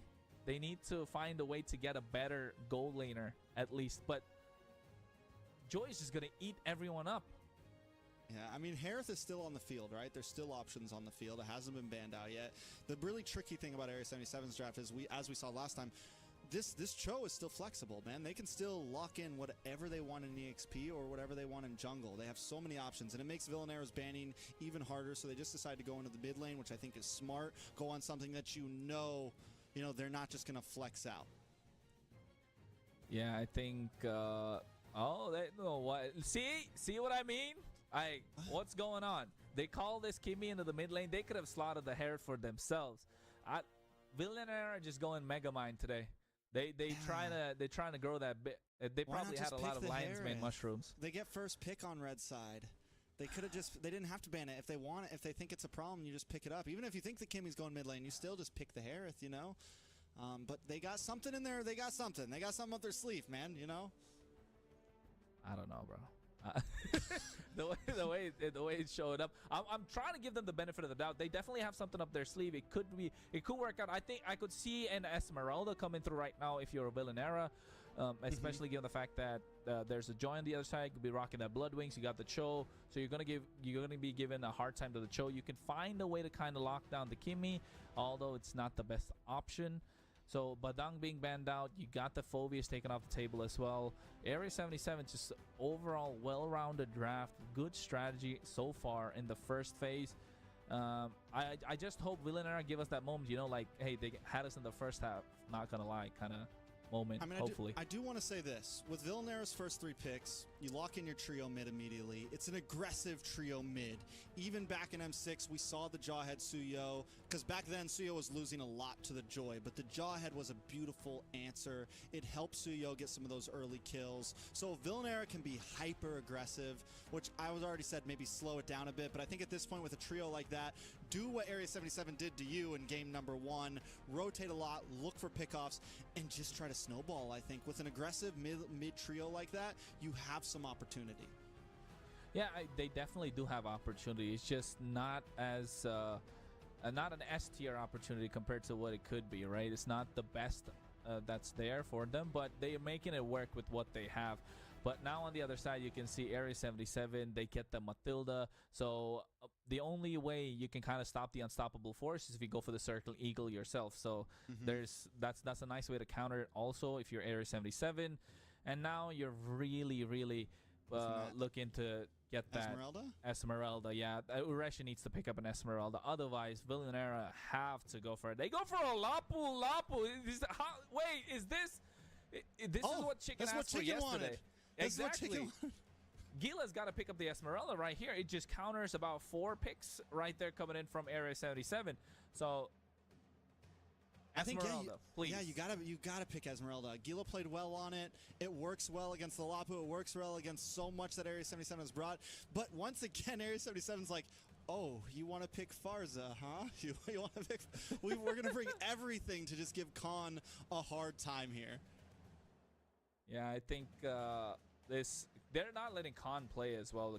The first 2 games that we saw, it's got to be Esmeralda. It's a good pick towards the end. So Villanera's draft is looking good right now. So overall, they didn't botch it like game number 1 and 2. It works. This is a nice clean draft. We could see a really nice. We have a game on our hands for sure right now compared to game number 1 and 2. And I think Area 77, they definitely need to find the stops to make sure Villanera don't get that reverse sweep possibility in their hands, because Ureshi has a lot on his plate right now, especially going against Gila on this Esmeralda.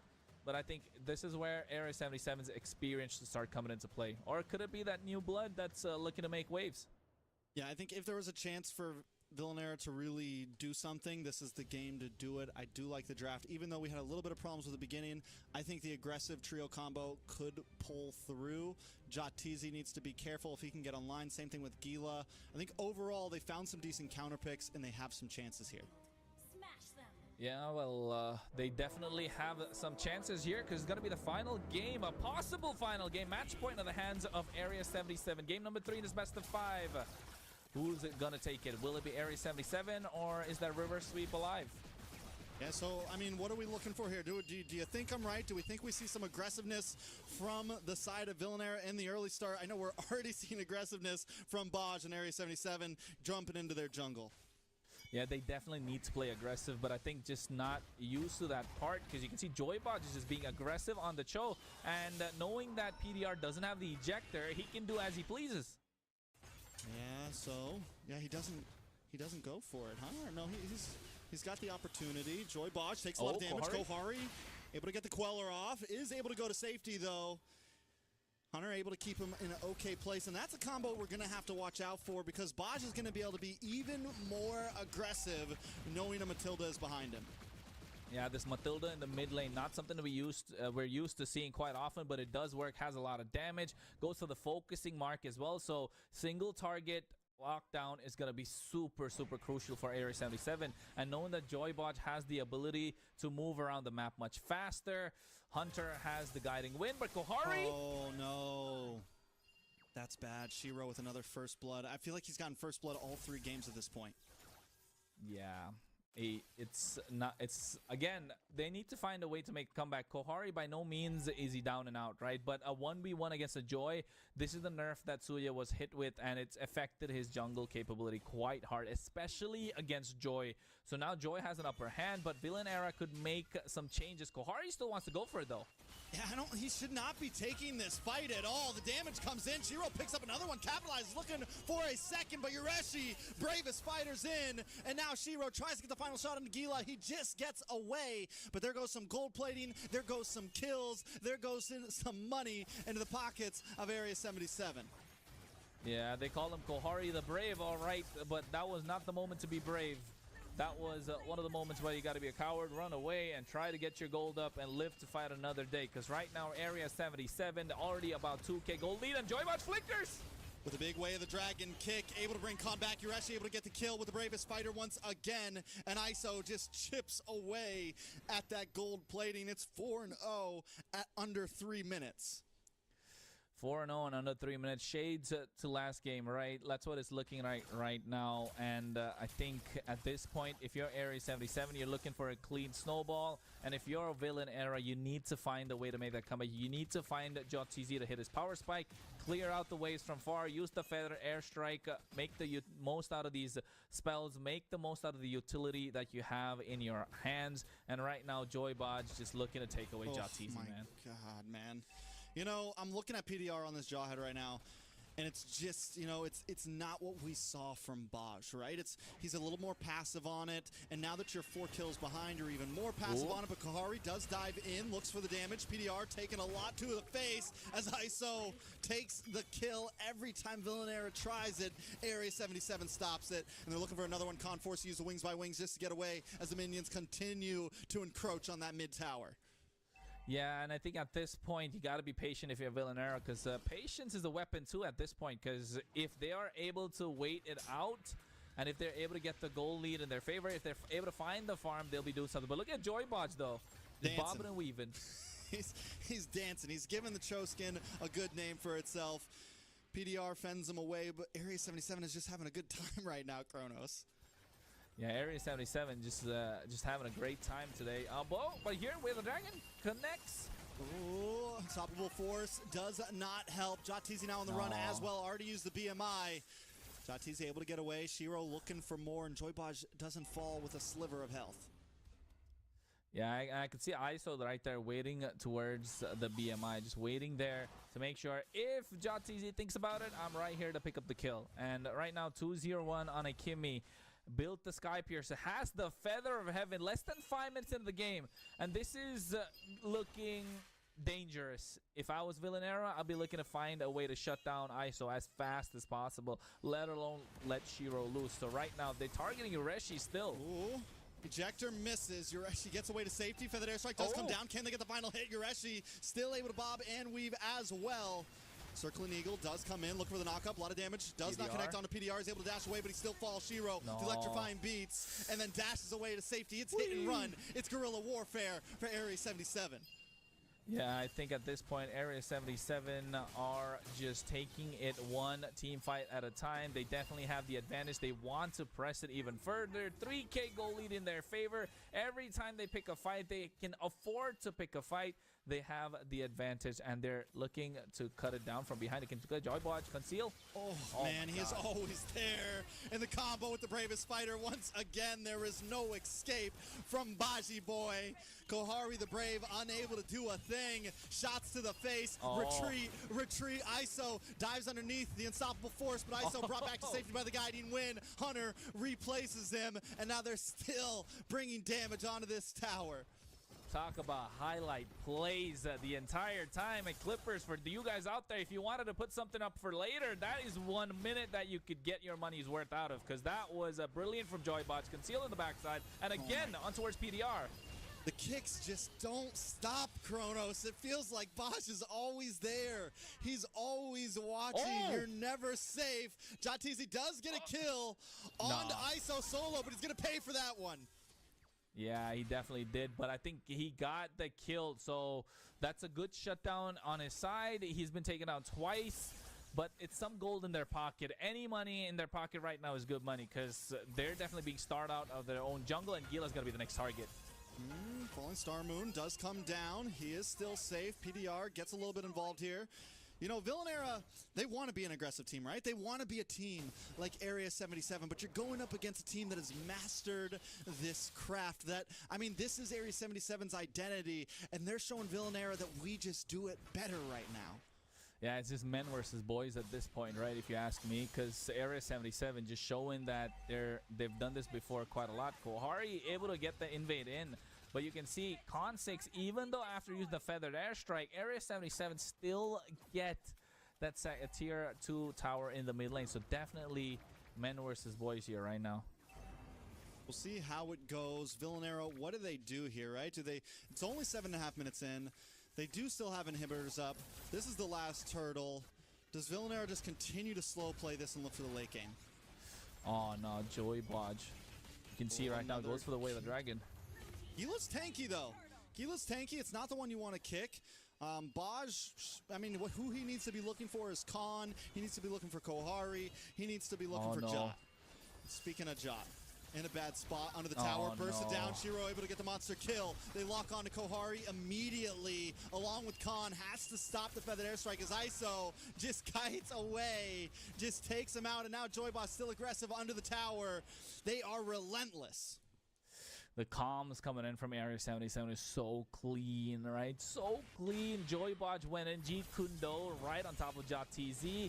And even though he didn't have the way of the dragon, he just waited for the right time. And no Purify was popped, but they got the kill in it.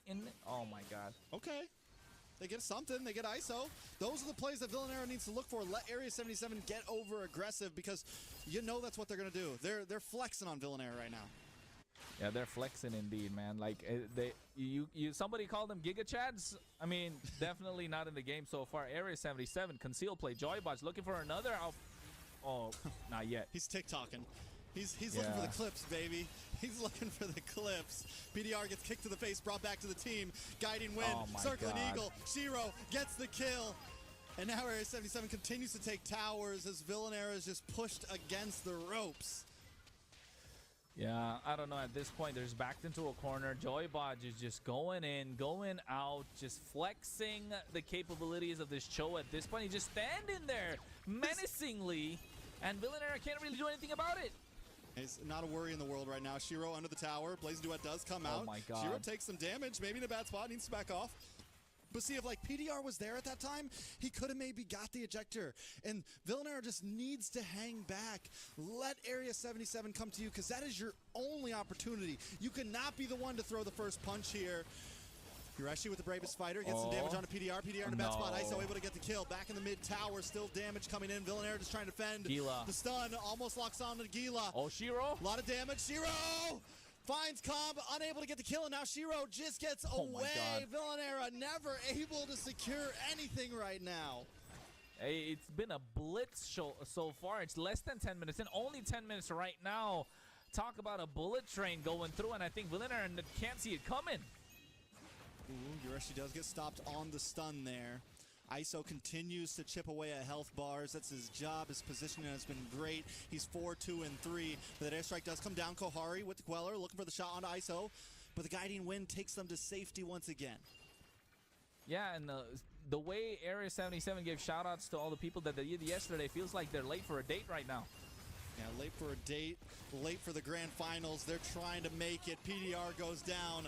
ISO locks on to the next one. Urashi takes it all. And all while this is happening, Shiro's taking the Lord for free. Jatizi pushed back to base for health. Pushed back to base for safety. As Area 77 wants to close this out, it's match point. Minions on the base. Who needs a Lord when we got a team ready to take it all? They're looking for the grand finals. They're looking for the slot as they dance around. They got to wait for this. Oh my God, ISO with the disrespect.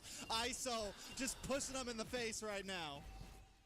Yeah, this is just a one-way train. Just the steamroll coming through. But here, Gila gets a shutdown, but I think just delaying the inevitable.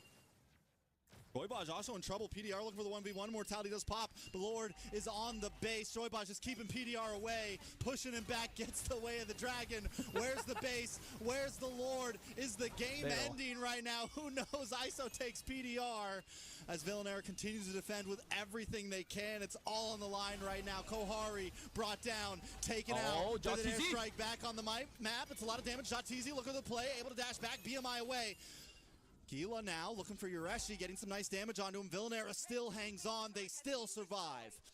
Yeah, I think on this point, Area 77 looked like just a kid who got a new toy, just wanted to play around a little bit longer, and then found out it's too little too late. And right now, they gave Villanera another chance, some breathing room for Villanera, so it's not over until it's over. So, of course, everyone thought it's done, but looks like Villanera are fighting and do not want to go down without a fight. So right now they have the opportunity, they have time, and I think time is their best friend right now. Yeah, I mean, at this point, Area 77 is completely, you know, they just think that Villanera is nothing in their path right now. The way ISO was in their face, and once again, man, Villanera has to show up on that.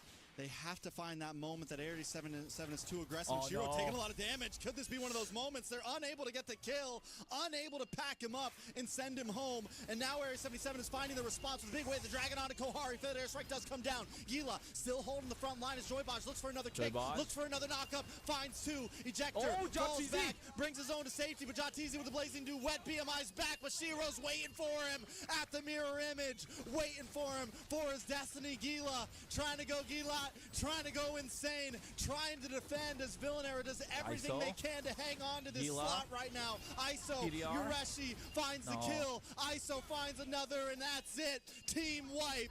Area 77 secures the slot in the NACT Grand Finals. Hey, a ticket to the Grand Finals is what was up for grabs, and Area 77 just booked it for themselves. As you can see, the cams, they throw hearts out to their fans. And right now, definitely a strong team with the display that they put ahead for us. Oh my goodness, yesterday a 2-0, today a 3-0, 2 sweeps. I think the Grand Finals is just around the corner, and they got their eye on the prize. A ticket to the EWC. Area 77 showing up strong. Going up real strong, looking comfortable, looking good.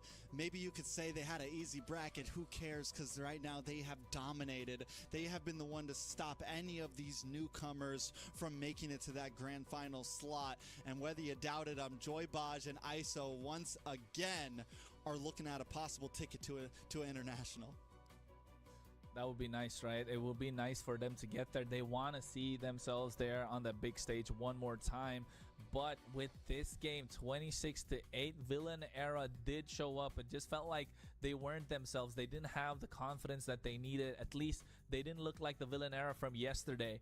And right now, with the way that things went out, you could say 60% of the game is always the draft. That's what I like to say. People say 50-50. I think it's a 60-40. If the draft is in your favor, you definitely have the advantage going in. So, but for the 3 games that they played in the semifinals, just feels like the draft just wasn't in their favor. So they were already on the back foot from the start of the game, and then giving away first blood 3 times in a row, just not working out to their favor. You can see the damage dealt. Shiro was just an absolute monster on this Joy. There was a slight sliver of hope towards the end game where it could have been Shiro taken down, and if that happened, that could have flipped the script completely, right, for Villanera. But he's just so smooth, just slippery, just makes it out, and then next thing you know, they go for a re-engage in Area 77. Just find the opening and just take it.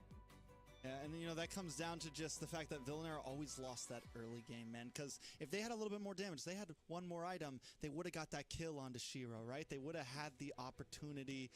Villanera, though, man, they did well. They made it a long way. They made it a lot farther than a lot of new teams in the NACT have ever done. This is their first time showing up in top 8, and they make it to top 4 with that, unable to take out the veterans Area 77, unable to really match up against such a strong team. Now let's take a look at these replays and see exactly what went wrong.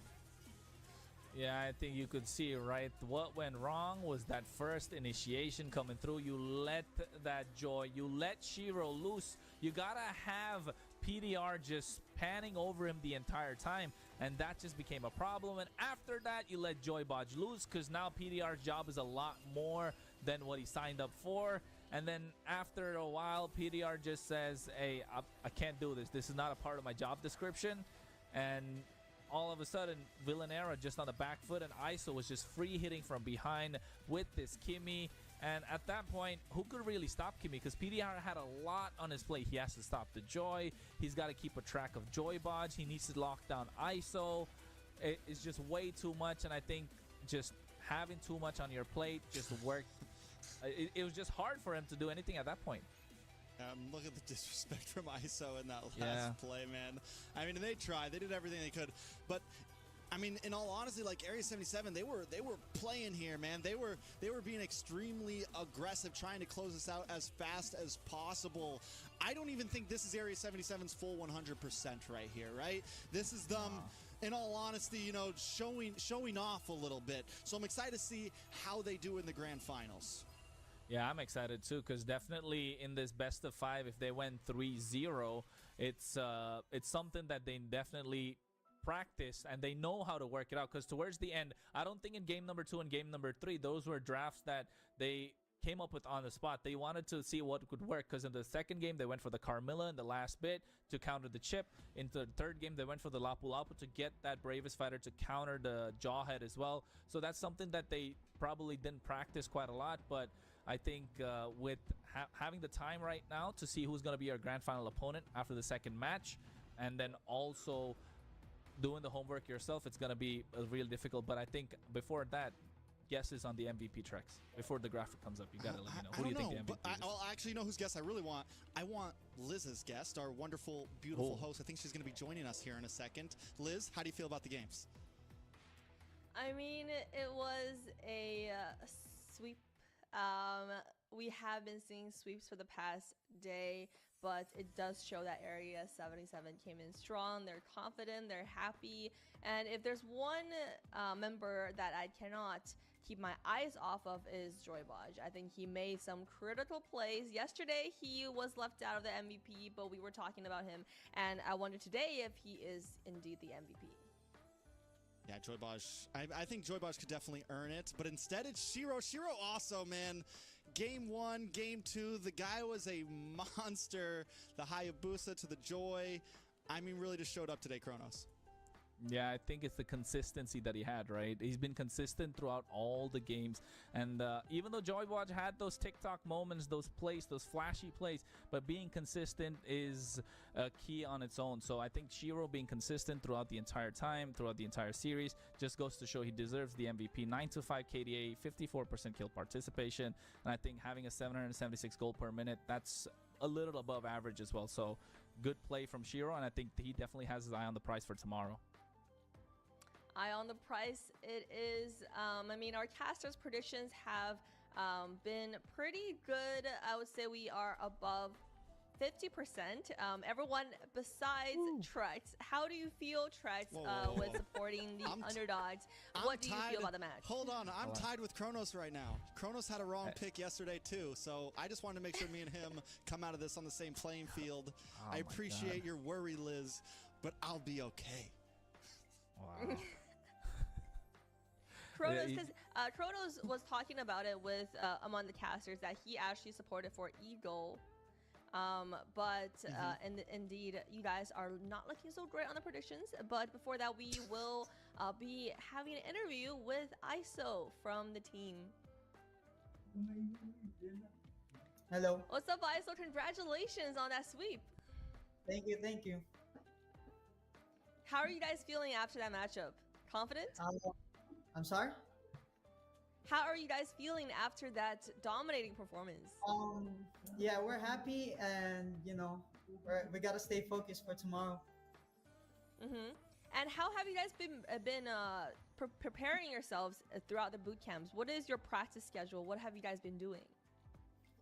We've been watching our enemies draft and basically just doing our homework against our opponents.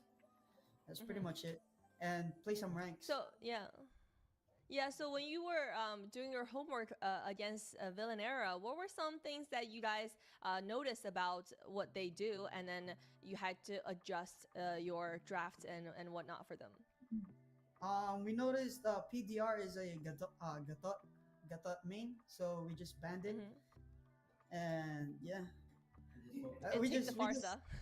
yeah we just know that we can beat them, especially Hunter.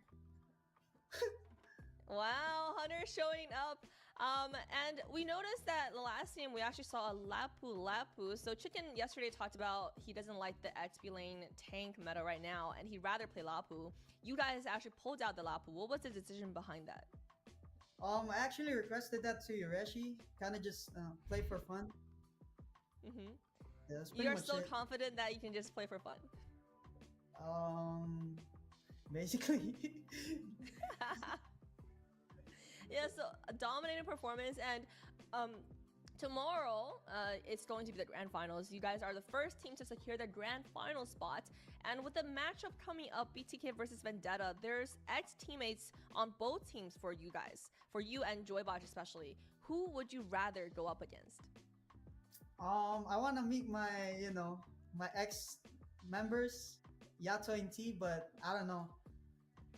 We'll see. I think Not- BTK will win, Hmm. but I'll support Yeah, my. and your team, you're gonna support your teammates. Fair, that's fair. I think both teams are looking very strong. Best of luck to you guys. Any shout outs today for anyone else out there? Yeah, sure. Shout out to our manager, Trisha and Jenny, and shout out to my mom. Mhm. Happy Mother's Day. Yeah, that's pretty much it. Oh yeah, happy Mother's my Day to all the my mothers brothers. out there. Thank you. Shout out to my mom too. Happy Mother's Day. Yeah, shout out to everyone out there, bro. Her name is Ever. Yeah. Love you, Mom. Shout out to my brother. All right. Brothers. Shout out to Isol's brother on Mother's Day. Thank you guys for joining us. Best of luck tomorrow. You guys showed up today, and you're gonna continue showing up tomorrow. Thank you, Liz. Happy Mother's Day out there, guys. Happy Every Mother's Day, NACT indeed. Grand Finals is on Mother's Day. It's so great. Every time?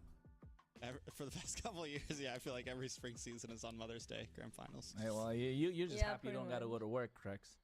Boy, Zane would always get the buff last time, you know? He would always get the big Ah. buff. His mom would be in the crowd and everything watching the game.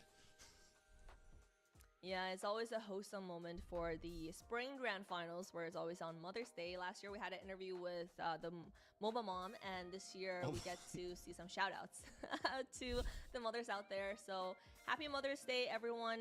That was an incredible performance coming in from Area 77. Next up is going to be the match of the day, BTK versus Vendetta. I still kind of tossed at it. There's teammates for him on both teams. They're cheering for O teammates Yato and T coming in from Vendetta, but they're going to be up against BTK. The Kings are looking stronger than ever in their boot camps preparing. So we'll see what's going to happen as we take a short break.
変わらずやかましい奴らだ。今度は背中合わせでいくわよ。よっしゃ、第7班ここに復活だってばよ。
ここは俺に任せてもらった。4代目他を超える忍びはお前しかいないと俺はそう信じた。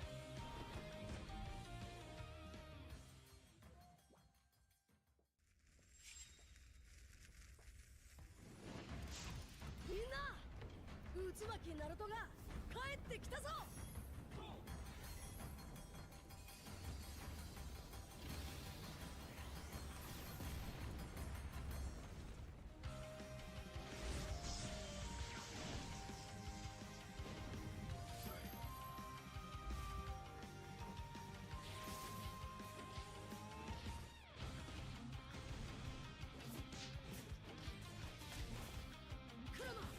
力を貸してくれ。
いてくる。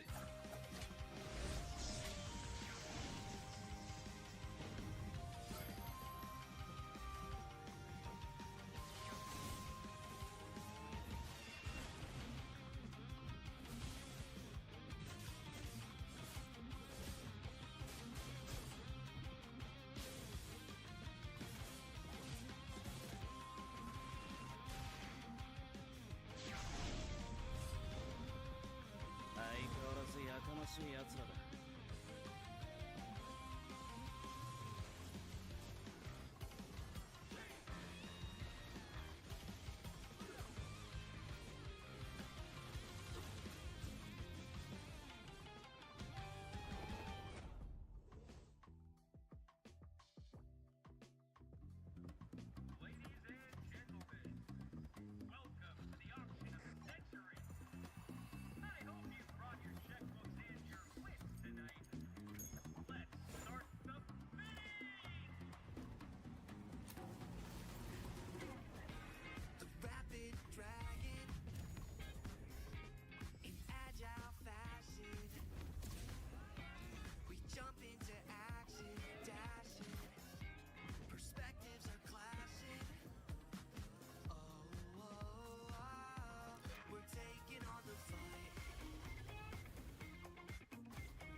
相変わらずやかましい奴らだ。今度は背中合わせでいくわよ。よっしゃ、第7班ここに復活だってばよ。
ここは俺に任せて。もらった。4代目他を超える忍びはお前しかいないと俺はそう信じて。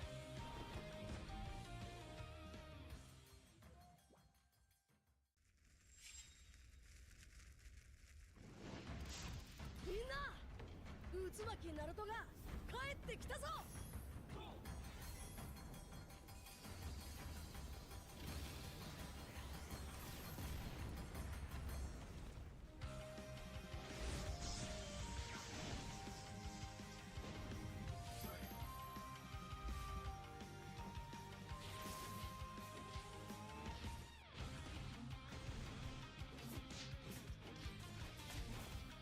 クラマ、力を貸してくれ。よ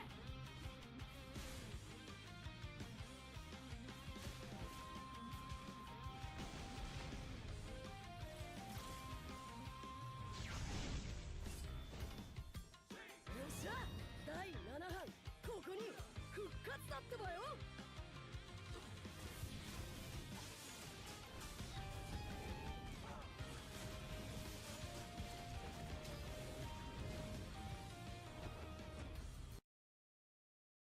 We are back, everyone. This is the semifinals for the NACT 2025 Spring, and we are here at the match, the long-anticipated matchup between BTK versus Vendetta. And I see our casters throwing it back to yesterday. What are you guys feeling for this matchup? Match of the night, best of 5. A former squad against the current reigning champions. I think all over the world, it's not just us, especially me. I'm excited for this. And I think everybody else is excited for sure. So BTK versus Vendetta. Are Vendetta gonna get their Vendetta? We won't really know. Yeah, I think it's going to be... I have confidence it'll be an exciting match. At least 4 games, possibly go the distance. You've got champions on both sides. You've got gold medalists on both sides. You've got guys who have been on the world stage. This is a grand finals type of match right here. BTK versus Vendetta. Yeah, we're hoping to not see any more zeros on that map, but up in this morning we saw Villanera versus Area 77, where it was a clean sweep coming in from the aliens, and up next is BTK versus Vendetta, and we're hoping to see the match go the distance. You know what? While the match goes the distance, I was just thinking about what Trex told me before we got in today's match and stream, right? I asked him what his prediction's gonna be. He told me the same thing yesterday, and I know it's gonna come up later, but I just thought I'll say this. He's probably gonna be the only one who has a different prediction compared to everybody else. Because if you take a look, everybody sent their predictions in the group chat, right? He's the only one who didn't send it there. So I'm just like, just the fear coming back alive. Just want to say that. All the casters, anyone who's been in NACT, the casters know that sometimes I send my predictions privately. You know, me and Dave just have a connection like that. I just like to send, you know, it's Liz. Don't we got a roster or something to look at? Oh my,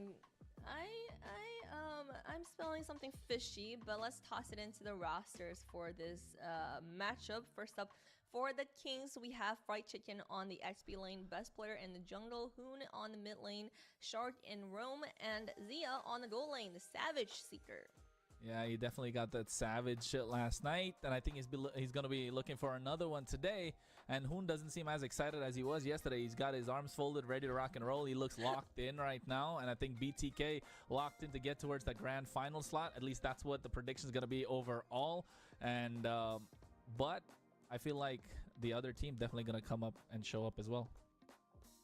Yeah, I'm definitely excited to see BTK play once again. I think a lot of our worries were how is best player going to do on the team? You know, is he going to be able to show up? And he definitely showed up. We saw him on the high boost yesterday. Not only that, Zia was able to get aggressive. The whole team just looked clean. Yeah, looks clean. What I was looking is this pictures. The production definitely upped their game today. No more 200p pictures. For Vendetta, we have Merciless on the XP lane, Kush on the jungle, Yato in mid lane, T on Roam, and Melon on the gold lane. Yeah, and I think when it comes to Vendetta, right, we're looking at laning matchups because we know for a fact that BTK have a great team overall, but I think Vendetta, you can't count them out, especially looking at Melon. He was the rookie of the season last year, if I'm not wrong, right now, trying to claim that top spot in the gold lane as well, trying to duke it out against Zia, and then you have T in the roam position. He's got that pocket pick Franco that could surprise BTK at any given point, and then of course you got Kush. He's been consistent overall and throughout. Never really made the argument to try and take first place in terms of being the best jungler out there, but now that top spot seems to be open, right, Trex? Yeah, I think there's some importance of looking at some of these players because you look at Yato, you look at T, they're guys that started off as like the faces of Area 77, then moved over to BTK, played on Area 77 again for a little bit, and then eventually branched off, formed this team Vendetta that we saw last season. And they're hungry, man. These guys have wanted that international slot.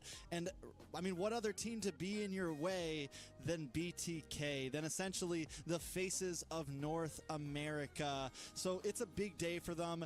It's going to be a hard road, these 5 games. And the questions of all of our mind is, you know, can they pull it off? Yeah, the pressures are on both teams, and let's see what our casters predicted to this game. Let's see what Trex is secretly cooking here.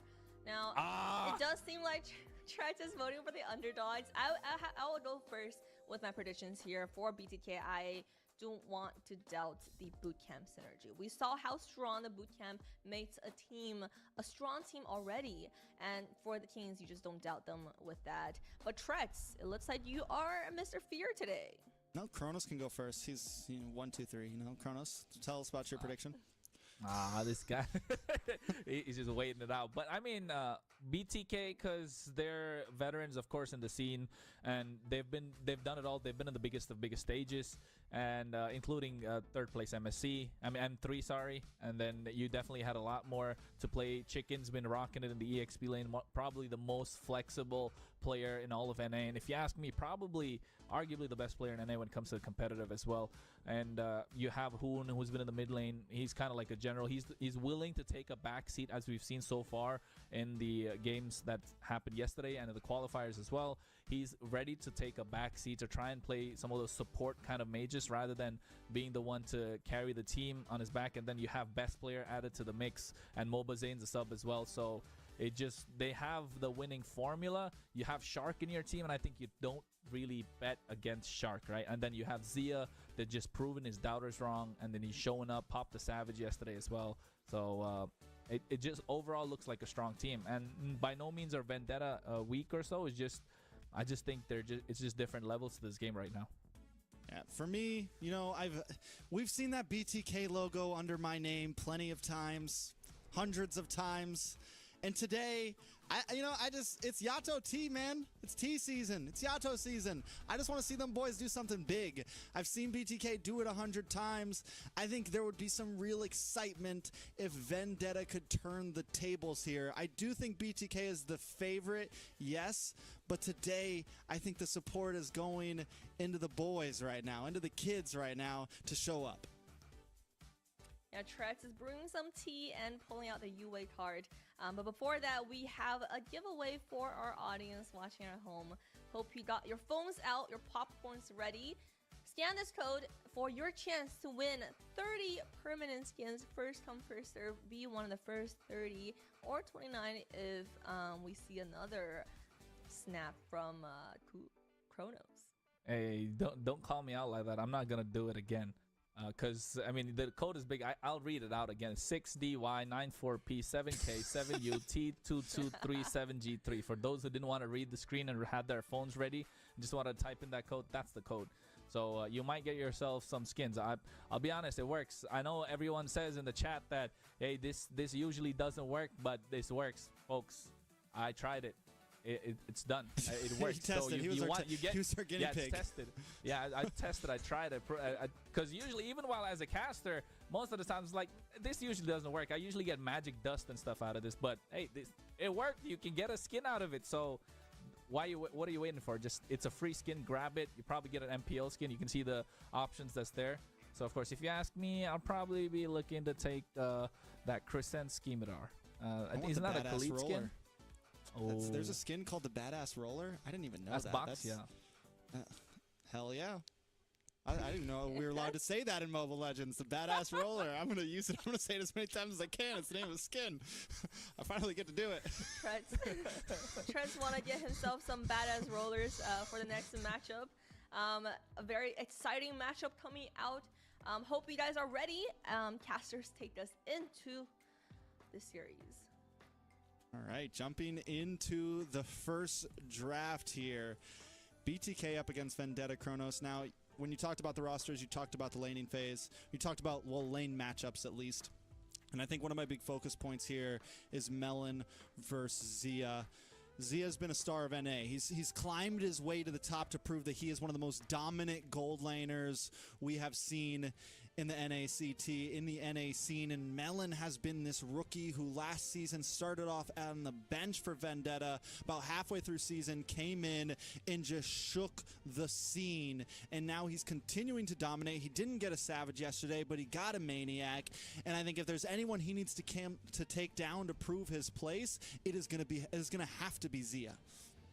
Yeah, I think it's definitely Zia's tournament, right? This feels like it's his time right now. He's the main character. Everyone else is side character at this point. And for BTK, we know he was a part of BTK when they went for the M3, and you know the story as well. You were a part of the whole thing. He wasn't really the main guy that got BTK to that point, and then still showed up in the global stage, and then not in the lane that he prefers. And then they come back. There's a lot of drama going around. Swaps it, and then all of a sudden makes his way back, and now ready to prove his point. And they better watch out for him, because Vendetta really need to show some respect towards Zia's gold lane over here. Matilda being banned out again. It's that first. It's a blue side. It's not something we're used to seeing. Seems like definitely strategies have changed. Fovia's taken off the table as well, and the rest is right there. Yeah, definitely very, different. Both drafts from last series, there are some change-ups, right? The Jushin and the Joy are not making it through. We saw Jushin almost every game in the last series. This time, Vendetta doesn't want to give that into the hands of Hoon. He was a star with it last time. So we're looking at junglers. We're looking at opportunity here. The Luke is still open. The Suyo still open. The Hayabusa still open as well.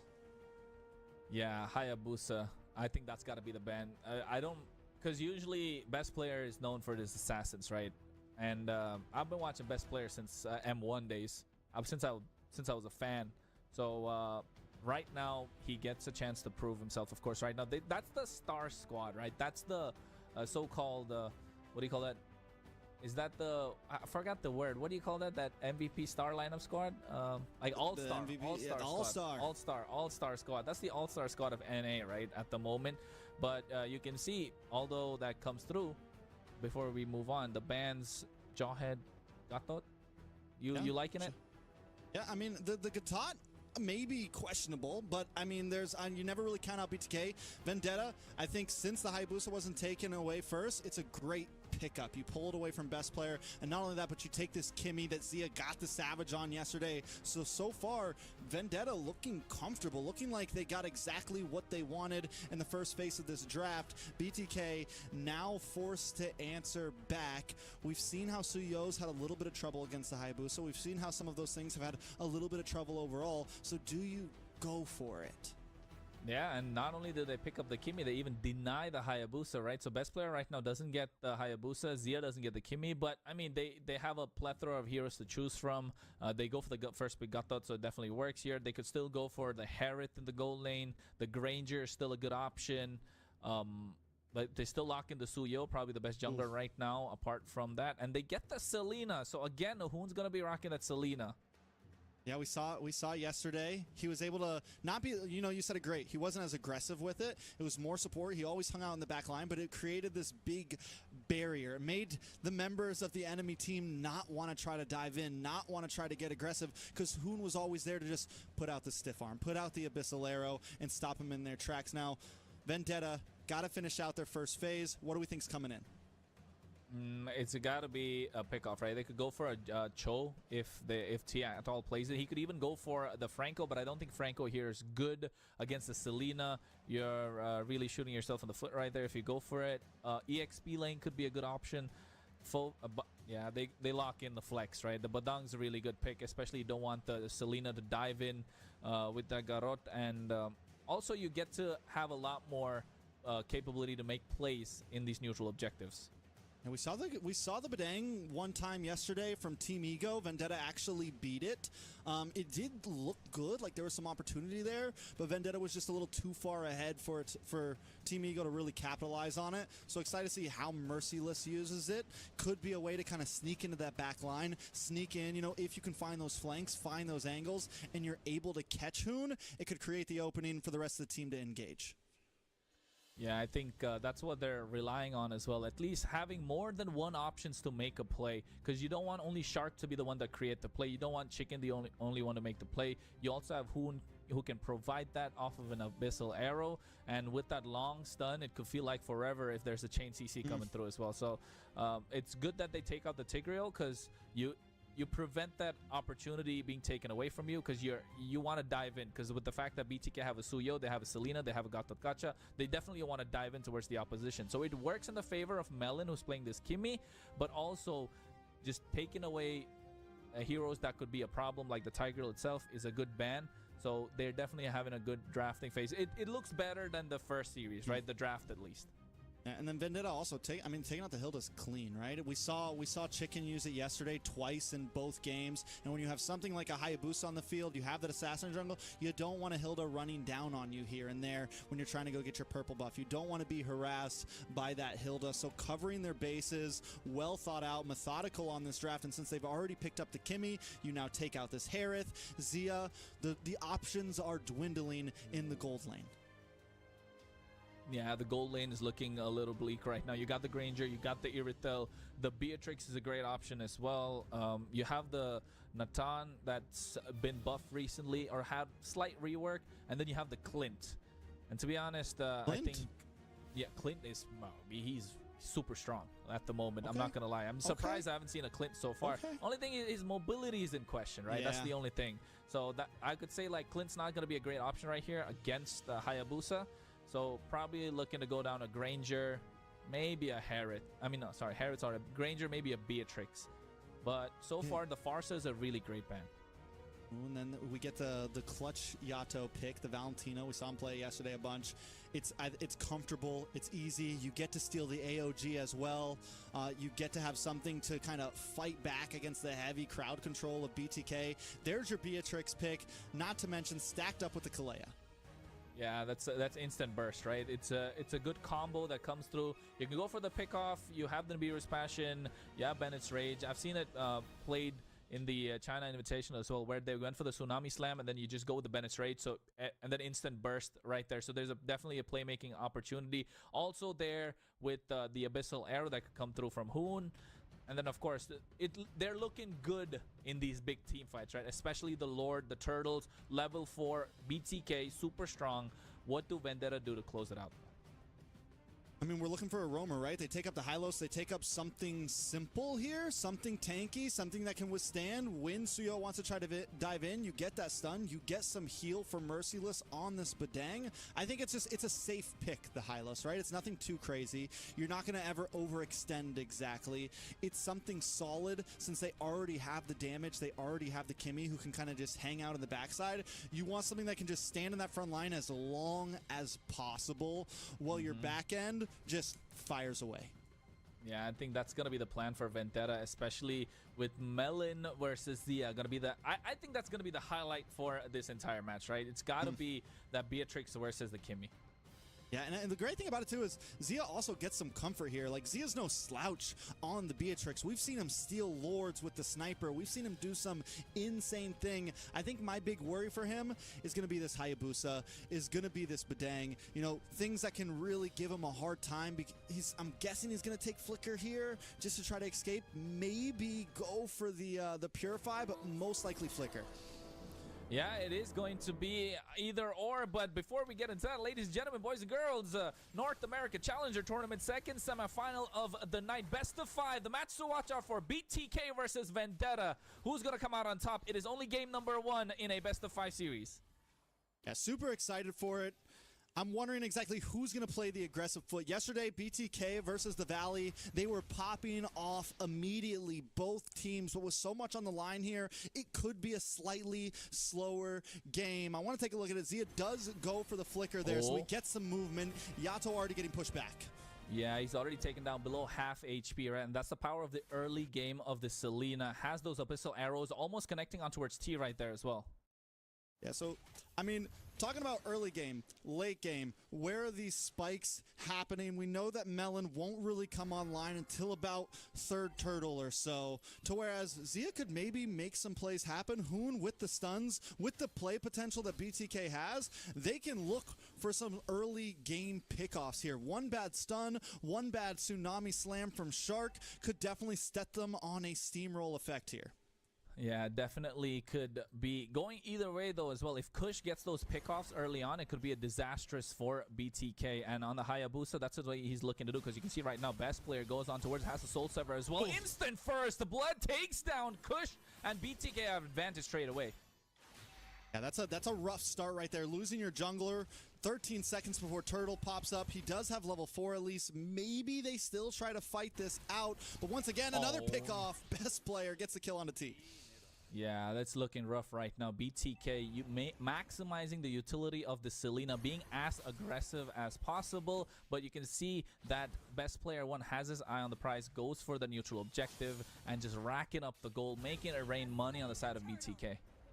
Yeah, so, I mean, it's a 1,000 gold lead, first 2 minutes. BTK had a good start. We definitely can't count Vendetta out just yet in game 1. They have, like I said, they have a great mid-game spike. Even the Valentina's going to start dishing out some damage. Now that you got the level 4, if you can get that AOG, there is some opportunity, but another stun! Yeah, you get the Tsunami Slam coming through as well, but at the same time, fist crack combo, and T gets taken down, and right now you see Yato as well has the Purify, doesn't use it just yet, but it is looking good for BTK and their fans as Chicken trying to go on towards Merciless. Best player one, along with the Gato going for the invade. Kush can't really do anything at this point with BTK. Shark gonna be there as well. 4-man rotation just to take away Kush's buff. It feels like BTK just has their cards read right now, man. They're hunkering down in that mid side. They know that Yato and T are kind of hanging out there to clear the wave, and they're just waiting for the moment. There's no rotations. Yeah, no rotations. T is going to be the target. It's 0-3-0 on a Hylos. Yes, Hylos is good. He's tanky on the front line as well, but if he's not able to get his items, what's he going to do? And look at Melon, man. They're hunting for him. They thought he was hanging out of that mid bush. He was able to get some damage on Zia, though. He flickers out, and right now you can see Yato coming through as well. Shark is there. They take away that Tsunami Slam. Yato looking to make a play, just not there yet. Yeah, luckily the damage dealers on the side of Vendetta have not gone down, but looking at the kills, best players 3-0-1. Suyo 3-0-1 is not what you want to see 4 minutes into the game. This is a dangerous man walking right now. Yeah, you can see this already level 7 as Merciless gets his hands on the Thunderbelt, and Hoon, Shark, and best player along with Chicken, you can see they're dominating the river.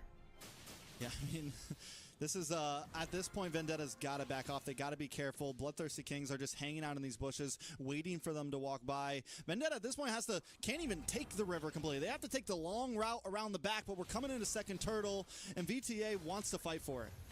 Yeah, Bloodthirsty Kings are out for blood indeed, because you can see right now they can make the play. Shark already drops it down. He wants to go for the title strike. He gets the Tsunami Slam as well. AOG come through from Shark, catches T, but right now the Retribution in the hands of Kush, but meanwhile on the back line, Merciless tries to catch them as the best player goes down. He gets shut down finally as they trade 1 for 1, but a double kill in the hands of Melon. Now he's looking for more. Zia's the one who can get caught out as he gets himself a triple kill, and this Kimmy's definitely online. Melon showed up, Melon pulled up, Melon did what he needed to do, all for the price of Merciless, a turtle, a chicken, a Zia, and a best player. It's a good trade up for Vendetta. Looks like that's a grocery list. He just went out shopping, got himself some turtle, got himself some chicken. And now with Melon, though, you can see the items as well. Got himself a concentrated energy, and I think 2 build paths as well, right, Trex? So you've seen the concentrated energy picked up by others, and we've seen Zia go for the feather and the Sky Piercer first. So I don't know, like it's 2 different kinds of builds.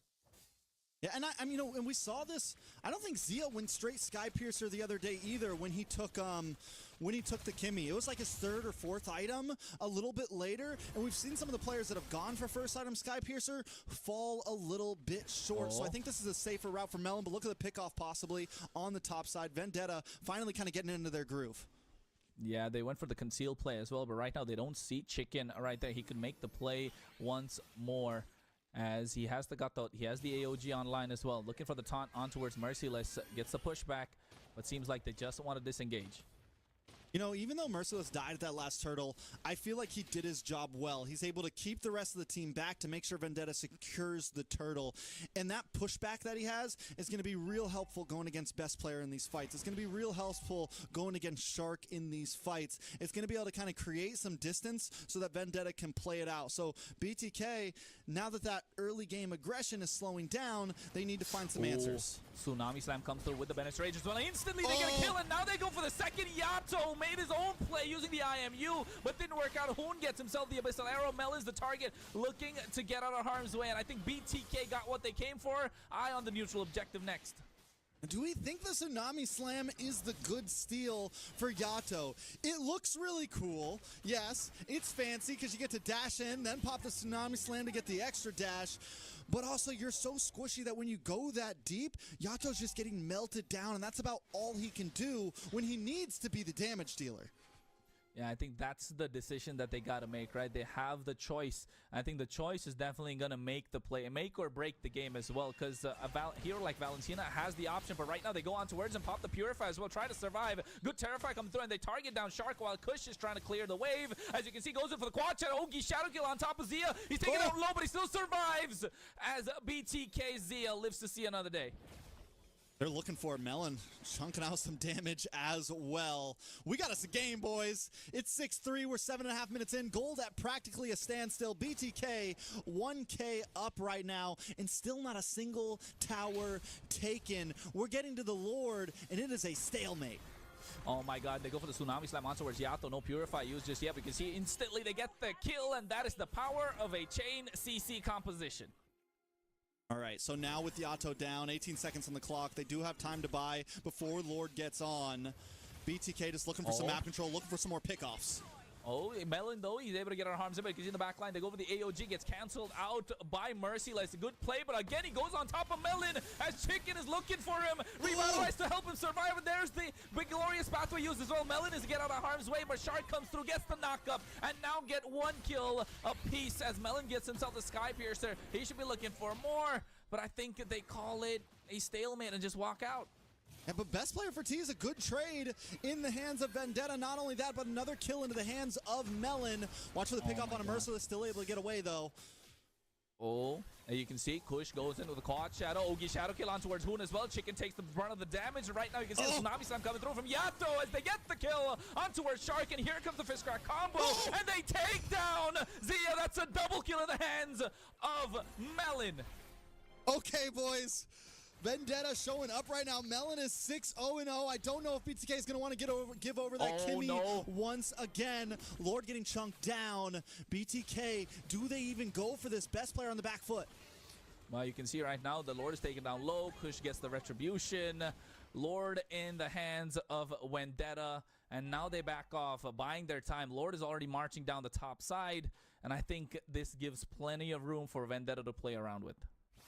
All right, so now that the tides have shifted a little bit, yes, the gold lead's not really into the hands of Vendetta, but map control starts to shift a little bit. Vendetta has to try to get some towers here. What does BTK do, right? They have wave clear, they have some opportunities, but it seems like the spike has definitely landed into the hands of Vendetta. They have to find a way to get to Melon, right? They have to find a way to break through that tanky front line that is T and Merciless, and it is tough right now. So do they maybe go for a more split up angle?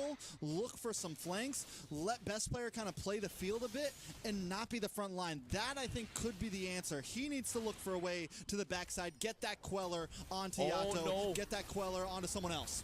Oh, this is the power of the Selena, right? Instantly, an Abyssal Arrow gets that. You can get lucky with the arrow, but it's all right. You still get the pick off as Kush goes down, and that means Vendetta will have to back off.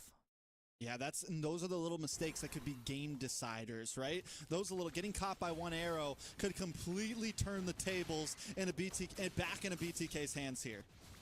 Yeah, and I think you're right. Best player needs to find a flank angle as well, because right now you can see going ahead, Law and Order leading the charge for Vendetta and showing that they can play aggressive even without Kush. So BTK really need to pick their fights at this point.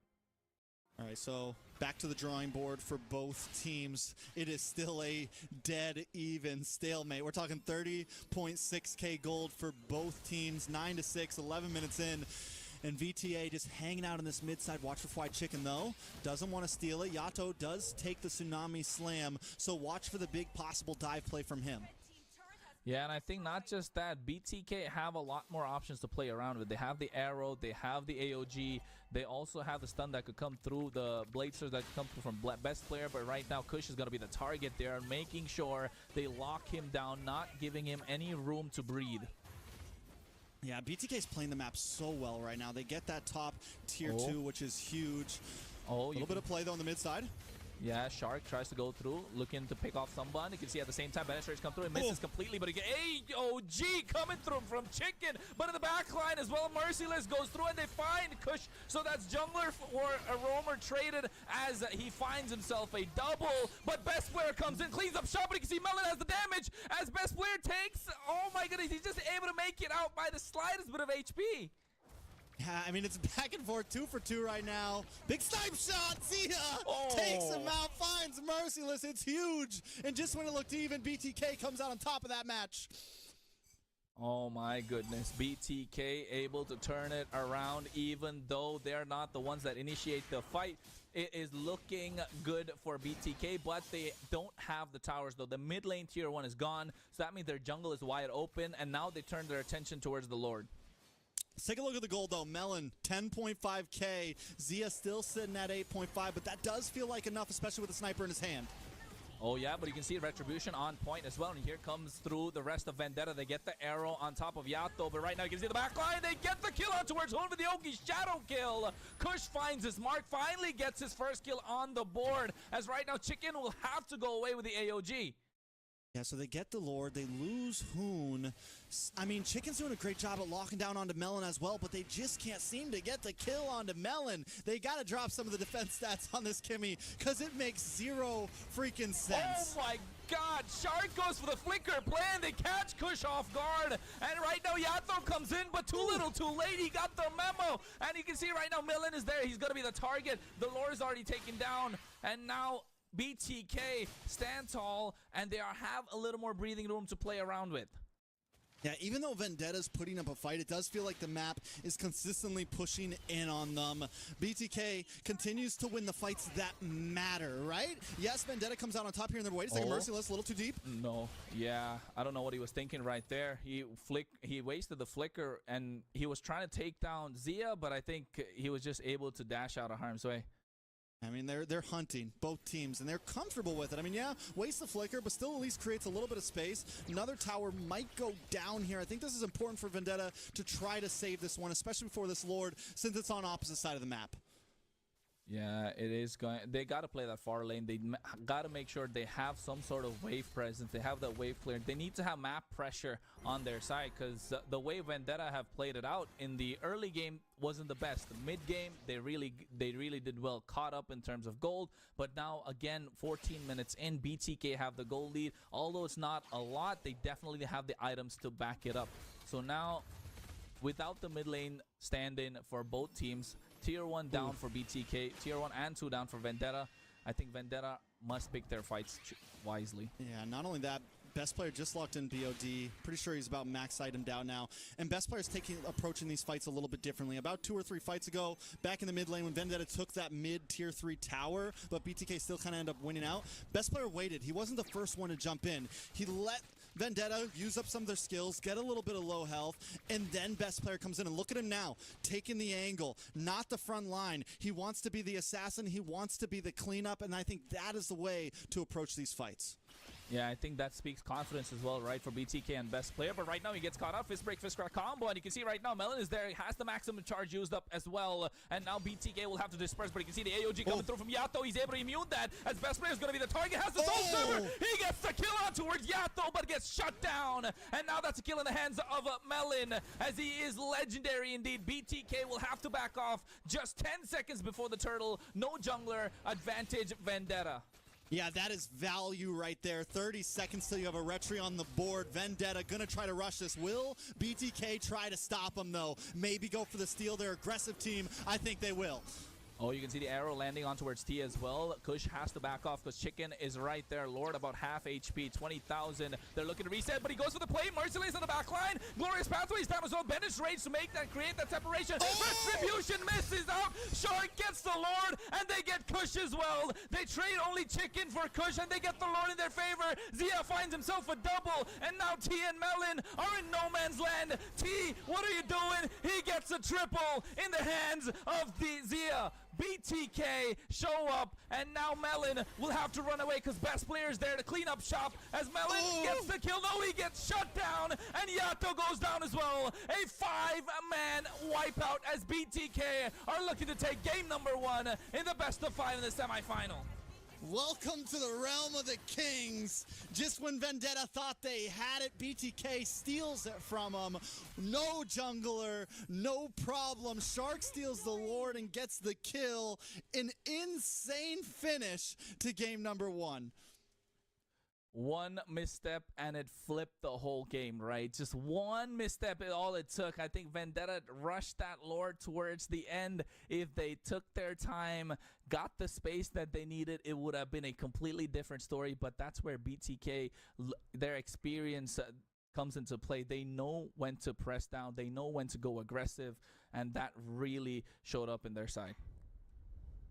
Yeah, that was tough, man. You know what I think? I mean, when I'm looking at the stat blocks and I'm looking at everything, Melon did a great job, but it just wasn't enough. I think Yato made a few mistakes there, possibly. The rest of the team just wasn't able to keep up. Kush was trying to dive into the back line, but just wasn't able to secure those kills onto Zia like he needed to. Wasn't able to secure those kills onto Hoon like he needed to. And BTK was able to consistently show up. Fly Chicken and Shark just taunting onto Kush, stopping him from being able to secure a clean retry, stealing the last Lord.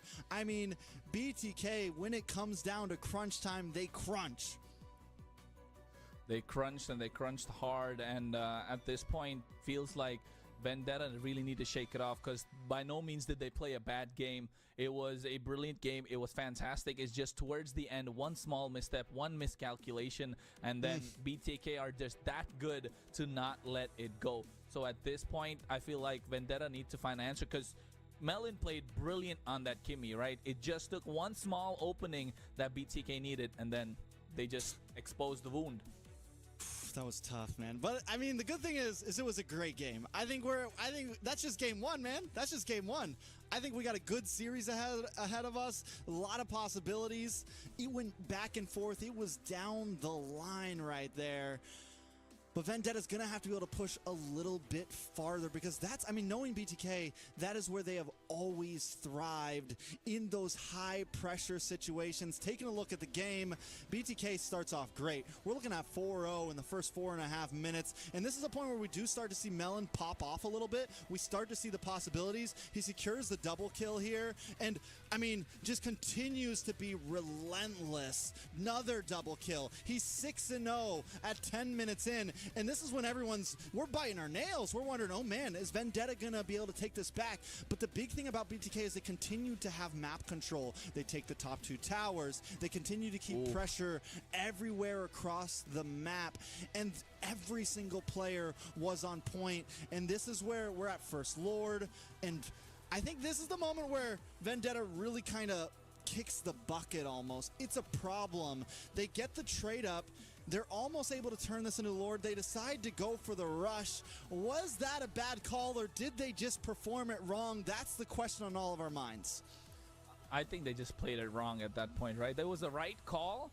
I think the positioning of T as well as Merciless was just not there. They were not at the right place at the right time. That kind of created the difference. And having Kush clear out the Lord and a lot of pressure coming through with Chicken just being around him, he had to make sure he was able to get out with the quad shadow. And the next thing you know, he just didn't get his hands on the Lord. And let's be honest, did you really think Shark would get the Lord?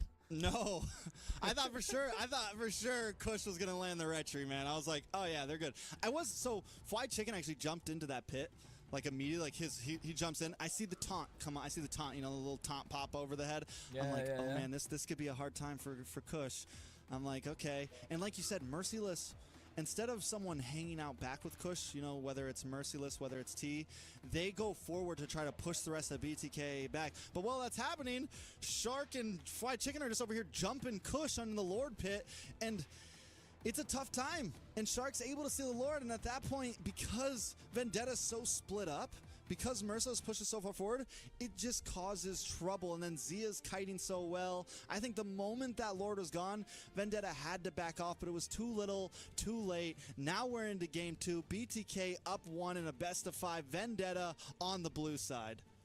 Yeah, and I think not just that, right? Just tracking back to what you said, Merciless dove in too forward, but that wasn't the only time he did that. He did that earlier as well, around in the mid lane towards the inhibitor, where he dove in a little too deep, and then next thing you know, he flickered out. He had the flicker at that point, but this was a crucial factor that he dove in too deep, and then they just paid the price because of that one small mistake. So BTK, being the veterans they are, they could probably use that to their advantage, that small info. Yeah, I mean, so the thing that we got to point out now is the Selena ban comes in from VTA here. They are on blue side, so they have some more opportunity to target ban. This is when you can really send those things in, because you're going to get first pick, right? You're going to be able to do what you need to do. BTK, on the other end, has to kind of decide what meta picks are we going to ban out? What do we not want to give to Vendetta no matter what? I think they probably should not give... Kimmy first pick is not worth it, I think, because you can get countered, especially if the Hayabusa, the Joy is kind of left open. Yeah. So, and then you have, yes, the Suyo is something that you want to force on towards best player, because, yes, best player is playing it really good, but I'd rather, if I'm facing against best player, I'd rather him have the Suyo than the Fanny or the Hayabusa or, some of the, or the Joy.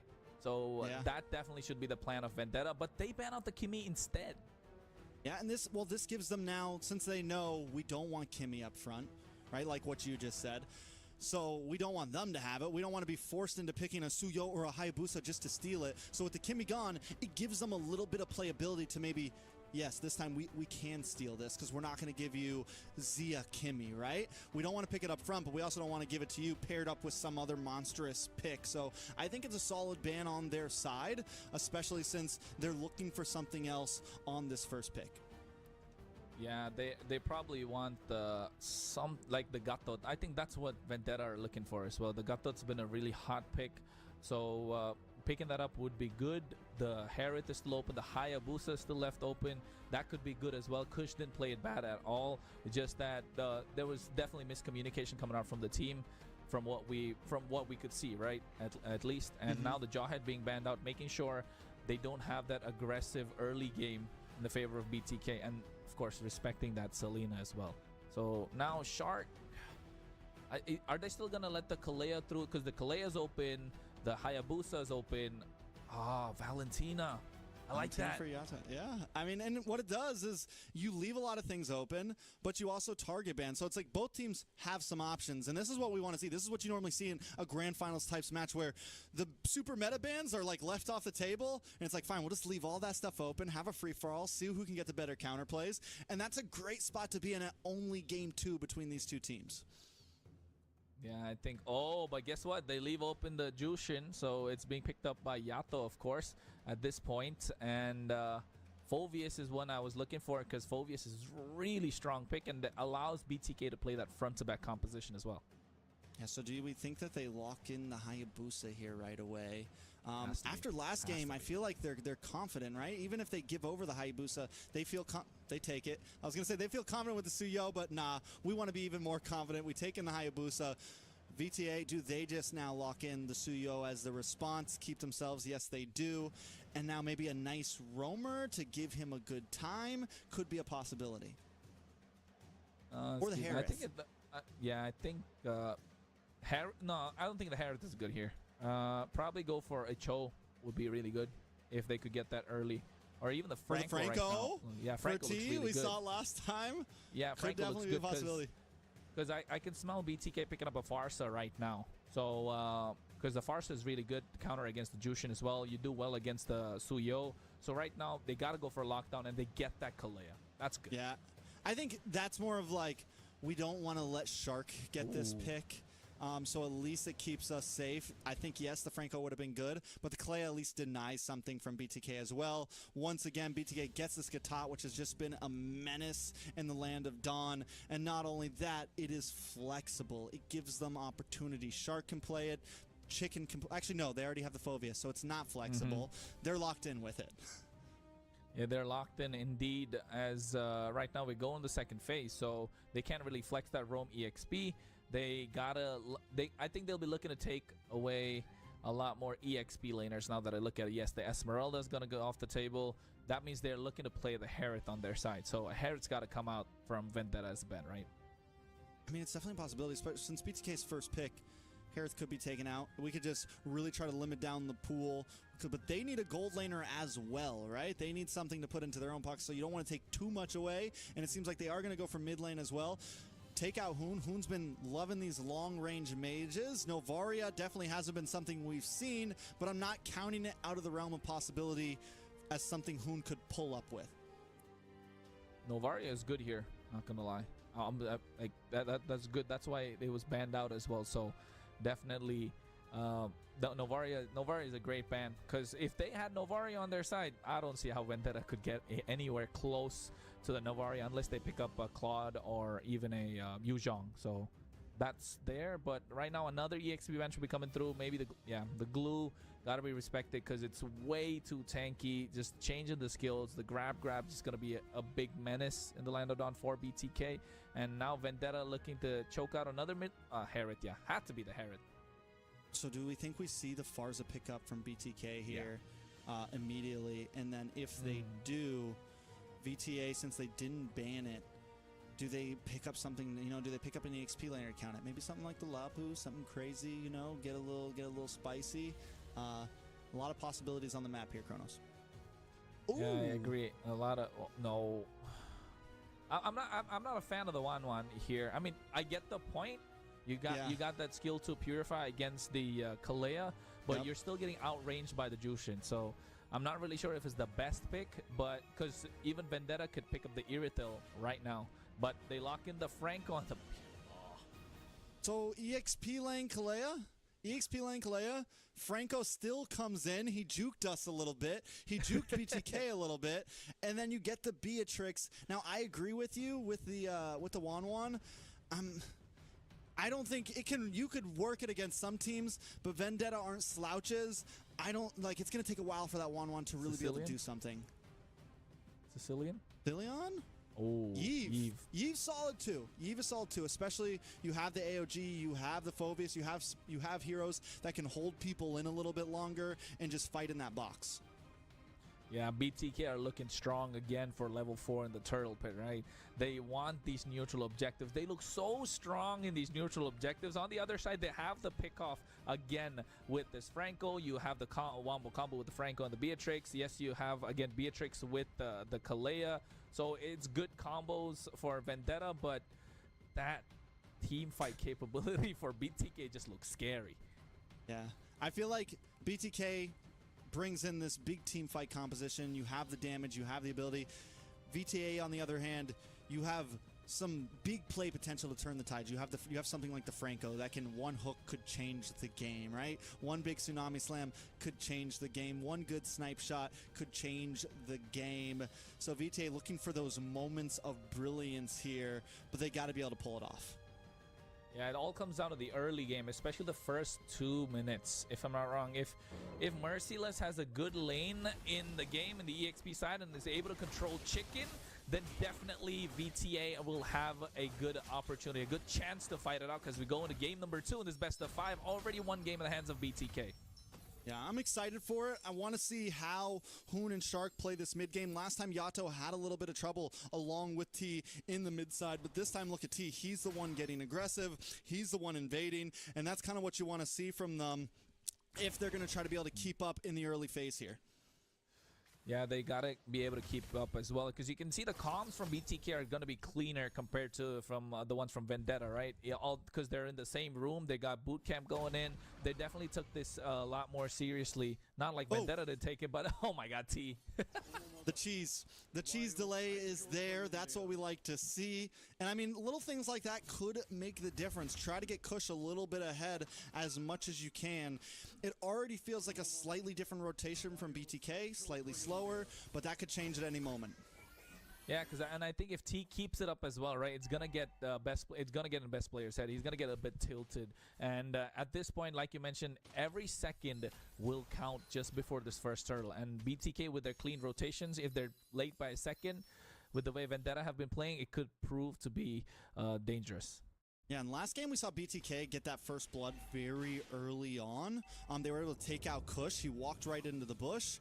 So this time with Vendetta playing a little bit safer, they're ready for first turtle this time. They're ready to try to take the fight. Look at the rotation though from Fried Chicken. He's coming up as well. Where on the map is Merciless right now, sitting in the mid river, so it's going to be a big 4v4. Yeah, it's definitely got to be a 4v4. Level 4 looking strong for BTK. Shark and Chicken going through. As you can see right now, Infernal Pursuit comes out. Kush is going to be the target, but at the same time, Yato in the back line has the Lantern, and Chicken going on top of Kush. He's not able to do anything, but right now he goes to the quad shadow. Shadow kill as best player 1 picks up a kill, and now Chicken, relentless Infernal Pursuit on top of Kush, finally gets that kill as well. Yeah, the Inferno, I mean, that was a... Chicken's already looking like a problem. He's already cooking. Able to push Kush back. And with that, Vendetta knows, okay, maybe this isn't our time to shine. We're going to have to do what we did last time and bide some time. Whereas BTK, on the other hand, you got to kill into the hands of best player. You got to kill into the hands of Fried Chicken. It is comfy for them. Yeah, it's looking comfy for BTK. And I think if you ask me, that level 4, we already saw that coming through from their side, right? So it's looking really, really comfortable with the way that it's working out. The plan is coming to fruition for BTK, especially that first turtle. We knew they were strong. I mentioned it a couple times before as well during the draft, before the game started, and it shows why they draft for that first turtle. Yeah, I mean, there was also a little bit of, like, T, if we watched that last turtle fight, he was walking up, and for me, I'm watching for him. I'm looking for that hook, right? I'm looking for that moment to maybe, pull someone away, change the tide of the fight a little bit. and he took some damage, and then he just kind of backed off. And I think with that, Kush had no support. The rest of the team had no support, and the tide immediately flips onto Vendetta. So I know with the Franco, you're not exactly a diver, but you still have to be there as a tank, right? You still have to be someone, and he didn't have level 4 yet, so it was a tough spot for him. But we definitely got to see some more from him, because that's the big cheese pick, right? That's the pick that's supposed to be the game changer here. Yeah, and feel like it can be, especially because we seen yesterday T was landing those hooks, right? And the Bloody Hunt, if he gets that on point, definitely best player's not going to have a good time, because right now they're invading in towards the purple buff, and now you have Shark on the orange buff side as well. So definitely breathing down the neck of Kush just like they did in the previous game, and now a Grand Theft purple coming through. Purple's gone. This is looking rough for Kush, taking that death early on, losing some of your jungle. BTK pushing him back. Melon, though. I mean, last time we saw Melon pick up the pieces and almost save the game. He's still holding his own against Zia. It's level 5 to level 5. T gonna hang out down here. If they could get a pick off onto Zia, it could be huge for Vendetta. Yeah, they need to get a pick off on Zia, right? They have to find it, especially given the fact that he has 1-1. He can be kiting around ever so beautifully with those, and then has the cross with that Inspire, and then has the crossbow of Tang, and could get some airtime as much as he needs. And all of a sudden, next thing you know, you have no way to make a comeback. So Vendetta really needs to prioritize ganking around the gold lane for this mid game. And it's tough because with Zia winning lane like this, he's going to be involved in these fights. Look at the way he's rotating up top, just making sure that Vendetta, like, they can't even force this fight right now. Melon's the boss side, T walking into it. Oh my god. What is going on? Yeah, T just walked into a quad shadow, and then all of a sudden they got an Ogi shadow kill, and he couldn't really do anything at that point. So looking grim if you're Vendetta at this moment. Yeah, this is a bad spot. At this point, Melon's got to give up the tower. This is probably going to be first tower taken for BTK. There's no way they can really answer it, and Melon in trouble. Nice flicker to make it out as well. So Melon was able to survive, but that means he just softened up for a bigger blow later on from BTK. So at this point, BTK looking like it's a steamroll, right? It's looking like a big bullet train coming through. There's no way to stop it. Vendetta really need to find answers, because this Franco pick is really not working out. Yeah, it's definitely rough, and with T making these small mistakes, it's getting worse and worse, because at this point, if you fall behind too much with those roam boots, you know, you're not getting any gold, and even if you get the Bloody Hunt, you just get shredded down by the rest of the team, right? BTK just jumps on you. The moment you throw out that hook, BTK's following in on that teammate, and when you hit the Bloody Hunt, yes, you stun them, but you're also standing still doing nothing for a few seconds, and when you don't have the tank items, you get taken out quick, so it's becoming troublesome, and at this point, Vendetta has to bide time. They can no longer fight in the early game. Yeah, the early game is done. Now in the mid game, I don't even know if they can fight towards the mid game as well, just because of the fact that, like you mentioned, yes, you can use the Bloody Hunt, but you need that Winter Crown. You need that in-target ability so that you're not that ult doesn't get canceled. And who are you really going to lock down on towards? You don't have the items to burst anyone down. You need that Beatrix to get the items to be able to one-shot someone, especially in the midst of a team fight. And with the way Kush has been pressured by Shark as well as Chicken, and then you have best player invading into the jungle, there's definitely going to be hard if you are Vendetta right now. Okay, so back into the game, making sure we have a fair playing experience for everyone. Look at the kick. Oh my god, nice coming through as well, but you can see at the same time they go in, quad shadow, Ogi shadow kill come through, but best player just makes it out. Hoon with the RWM used as well. This could be a good time for Vendetta to go in towards the turtle pit, because there's not a lot of ultimates present in the side of BTK. Yato is there with that lantern, dropping it down. Beacon not used just yet. We can see Merciless is the target. Infernal Pursuit comes out from Chicken. Shark pops in, that revitalizes. They get their hands on the turtle, and now T's going to be the target. AOG into the back line. As you can see, Kush goes down, and now Vendetta will have to back off. You know, the Jushin has been a great pick for a lot of teams, but it just doesn't feel the same seeing Yato on such a passive mid laner, right? Like, I know the Jushin does good damage, but it just feels kind of weird. Melon just wastes an ult. I mean, I know he's calling for that possible engage. He's keeping himself safe, but Vendetta just seems to be having trouble finding these good moments in game number 2. Yeah, Vendetta needs to find that moment. Just one team fight, right? One good team fight and can flip the script. Yes, they're down by about 4.4k gold, but still, with the picks that they have, they can make it happen. It is possible. Once this Beatrix gets the item, the good part is that Melon hasn't gone down a single time. And maybe when we take a look at the goal, we'll see the goal difference. But definitely, Vendetta have the ability to make that comeback. Yeah, there's always a possibility, right? And taking a look at the gold, we're looking at almost 1,000. Nice hook, though. Oh, no. Chicken gets the tsunami slam, and then the hook with the bloody hunt as well. And that's the tilting point for them right now. But meanwhile, the mid lane, Yato is going to be the target as a Melon already got taken down. Crossbow of Tang not unlocked yet. Zia just popped in the Inspire to make sure he could get that kill and get out of harm's way. Hook misses as Kush is just completely disconnected in these fights. And that should be, they should find a way to try to connect him back so that it can be good news for Vendetta. Yeah, BTK finds an answer, right? They lose Chicken up top, but they immediately bite back and find one of Vendetta to even the playing field. And not only that, but take more control over the map. Vendetta still unable to take a single tower, still unable to really even get their minions onto Bloodthirsty King's side of the map. The map is red right now. River control is red right now. Turtle control is red right now. Vendetta just having trouble. T, I think that was the first hook he landed all game so far.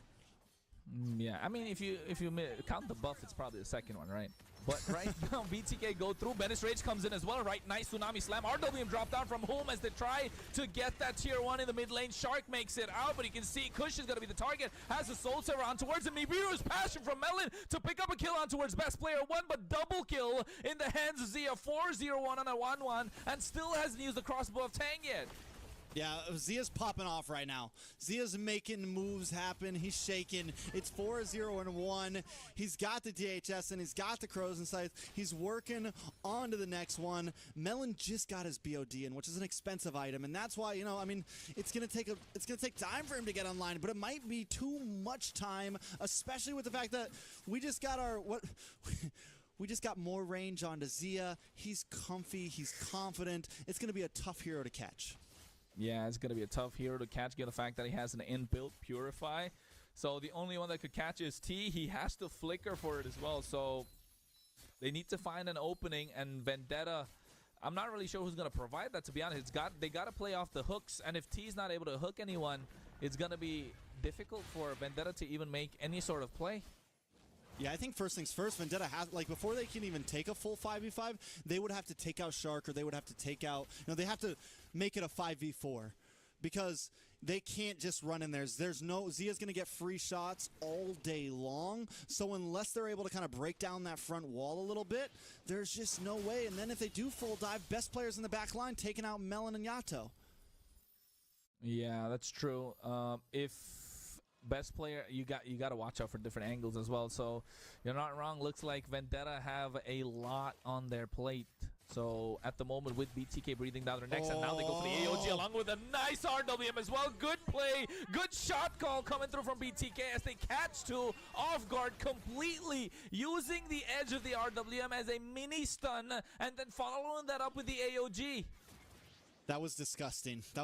They thought they were safe. They thought they were good. Two members taken out right before Lord comes up. Vendetta's in pieces right now. Yeah, they're not looking good. That was a big brain play. That was 5-head play right there. Hoon with Shark, and oh my god. You usually don't get to see such plays happen unless and until you know the mechanics of the hero. You know these players are veterans. They've seen the ins and outs of Mobile Legends Bang Bang completely. As you can see, it's working out towards their favor. And now with the fight against Vendetta as well, you can see they go in with that Tsunami Slam. Shark gets taken down, but the re-engage from BTK. Hoon drops down the RWM, and Chicken is absolutely relentless with that Infernal Pursuit. Immortality's pop, but here comes Zia. He could go in with the Crossbow of Tang. Inspire not used just yet, but you can see nice coming through from T with that bloody hunt as he gets taken down indeed, and Chicken will go down. Yato's gonna be the target. He flickers out, but still shut down in the hands of Zia. Melon misses the snipe shot as well. It could have been the thing to turn the tables. He's not able to show up when needed. Yato did everything he could, and man, he did a great job. He finds 2 kills while getting bullied under the tower, but BTK continues to be relentless, and any small mistake, BTK is going to take advantage of. Yeah, meanwhile, the Lord is marching on the bot side. Holy Shields are present in both the mid and towards the bot side, so they should be able to clear that quite easily. Quad Shadow from best player trying to find the target, but the rest of Vendetta are grouped up, so they will have to call it a day. Back off, got what they came for, and now just slowing the pace down for the game because they have 9K goal lead. Whew. Yeah, that's a lot right now. Most of that being into the hands of Zia as well. And Franco another AOG. Yeah, Shark goes in. You can see right now best player looking for the flank angle. Nice RWM drop down once again, but they got the Tsunami Slam on top of best player, so they find their mark. And now Vendetta, any kill on their side is good because they get some money in their pocket, and that they're finding ways to make the comeback. Yeah, they're not being as aggressive. They're hanging out there. They're pulling back. They're letting BTK overextend a bit. And if BTK keeps doing that, making those small mistakes, they're leaving a road open for Vendetta to tie up the playing field. And this is what Vendetta needs to do. They just need to chill. They just need to hang out. They need to wait. I don't even know if they want to fight for this next Lord, honestly. It's still a 7K gold lead for BTK. There's still so much damage, so much range, and so many boxes to check that it's just tough for Vendetta. But T looks for the hook. Oh my god, you can see it right now. They rain down fire on top of Zia, and they get the chain CC as well. They use the Tsunami Slam along with that hook. So now it worked out. You can see RWM drop down as that is a Hail Mary attempt to try and make sure Chicken gets out of harm's way. So BTK covering their losses, making sure they don't lose a lot more than they should. Zia will not be hanging out in any bushes by himself anymore. He will not be roaming the streets by himself anymore. He's got to stay behind the boys because Vendetta just found the answer to that Purify, right? It might take 2 skills. It might take a hook and a Tsunami Slam, but there is a way to get past the Purify. Hey, they get the Lord. Again, we've seen this happen. This is going to be deja vu because Kush is going to be the target. He gets the Retribution this time, though, but you can see the AOG landing as they get their Winter Crown on top of him as well. But here comes a Tsunami Slam. Merciless gets Shark, and now the fight has been dispersed, but best players looking for their target. Merciless as well as T, but they want to catch Yato. Crimson Beacon comes up, but that's a nice title strike as well. As best player doesn't get the kill, Zia comes into the fray, but the Lord is going to be the target as Hoon finds the kill with the RWM once more, as Merciless didn't have that flicker. That was clutch. Kush, he might have missed the retry last time, but he pulls it off this time. And though they lose 2 members, they do find Fried Chicken. And I feel like with the fact that Vendetta just needs to buy time, that is a win in their book. They still have all 3 inhibitors. It's still very possible for them to fight for another Lord here. The scales are slowly evening out. We're getting closer to endgame, and we still got us a game, boys. Yeah, we still have a game indeed. Now the goal deficit's about 5K. It was about 9K at that point around the 10th minute mark. And now 13 minutes, 30 seconds in. Ooh, T almost got that hook. Shark was playing with fire right there. I got to point out to Yato here, man. He has been, now that he's finally comfortable, he's really been able to make some plays happen. He's been able to get out of sticky situations, be aggressive, kite, but on the other foot, Hoon as well, 2-0 and 10. He's never too early with the RWMs. He always almost uses them as a catcher, as a net. When Vendetta's trying to run away, that's when he pulls it out, and that's when they're able to get those, that final kill in. That final thing to put it back into BTK's hands in a fight. He's timing them so well. Yeah, he's definitely timing them well, and he's able to garner the attention of at least 2 members of BTK, right? That goes to show that it's a little less pressure on somebody else, and that somebody else is Melon as well as Kush. Because right now, that's what they need. They need the space to work with so that it could work out for them. So Yato's absorbing the brunt of most of the pressure to make sure the rest of his teammates are able to excel. And at this point, BTK, although they have control for most part of the game, the map is red. They have about a 6K goal lead in their favor, 45 seconds until the Lord. They have the map control.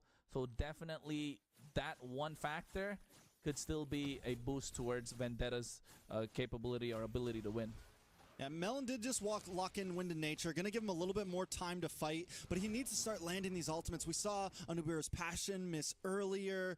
We're just seeing him not really lock in these skills and output the damage that he needs to. And though Vendetta is kind of winning out on some small fights, BTK is still very much in the advantage here. We saw it earlier. They were just able to hijack that purple buff, and Vendetta knew that they could do nothing about it. The only thing keeping Vendetta in this game is the fact that they know this. The fact that they know they're not overextending. They're not fighting for that purple when it's getting stolen. They're still playing it safe.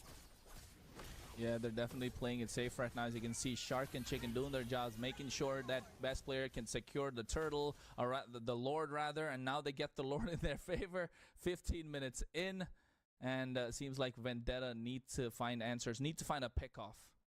Yeah, I mean, it's one of the things that's been helping them. They got that pick off on Azia earlier. I think it was a good play not going for the Lord. If they didn't have any inhibitors, or they were down 1 or 2 inhibitors, then that might have been a make or break Lord. But they may be able to still defend this push as long as they play it smart. And then we're getting into real end game territory. BTK, on the other hand, this might be time for them to try to close this out, man. Or at least, they need to at least take 2 inhibitors, which they shouldn't have a problem doing. If they can crack the whole base, that's huge for them coming up on next Lord. But it's getting into game time. It's getting into soon. Gold's just going to be tied all around, and I don't think BTK wants that. Yeah, at this point, the Lord is marching down the bot side. BTK looking to end it all. As you can see, Hoon is there in the back line as well for BTK. Has the RW drop down, but he goes for the Ogi Shadow kill. A best player one looking for his target. Not there just yet. They find the inhibitor on the bot side. The minions are not being synced, so that's some good news for Vendetta. A little bit more breathing room, and now BTK looking to take down the mid lane. Quad Shadow once again. Shark gets the taunt. RWM drop down. He's going to be the target. Winter Crown comes through, but nice knock up as they go for the nice Tsunami Slam, but doesn't catch anyone. And at this point, with that beacon and the lantern flare, Winter Crown popped as well. Best player one in the back line, as Chicken will survive still with the help of the immortality. Killing spree in the hands of Melon. 3-2-3, and Yato still survives. How are they able to do it? They still defend. Yato is holding down hard right now, but AOG coming in. Oh my god, you can see again the target's gonna be Yato. He gets taken down. 4 still standing tall for the side of BTK. Kush is there. He's looking to take down Shark as well as Zia, but they have the immortality. Melon is alive. Best player one connects to the Quad Shadow as they're trying to go in. Shark's immortality popped once more. Vendetta still live to fight another day. It's not over until it's over. They bide enough time for another big push. They bide enough time for another big chance. If they lose this, we're looking at match point for BTK. Vendetta can't let that happen. That is a tough spot to be. That is a reverse sweep, all or nothing situation. But BTK wasn't able to get the finish there, and this is the big worry, right? Another 30 seconds till next Lord. We're getting close to endgame. Taking a look at the items, Kush is maxed out. Everyone on the side of BTK is matched out. Melon finally gets in his Hunter Strike, and Yato also looking to close the deal. Is this going to be enough, though, for Vendetta to contest this Lord? Because I feel like at this point, they have to contest this Lord. Yeah, I feel like Vendetta definitely need to contest this Lord because it's about 18 minutes plus. It's going to be that level 3 Lord that's looking shiny and nice, golden.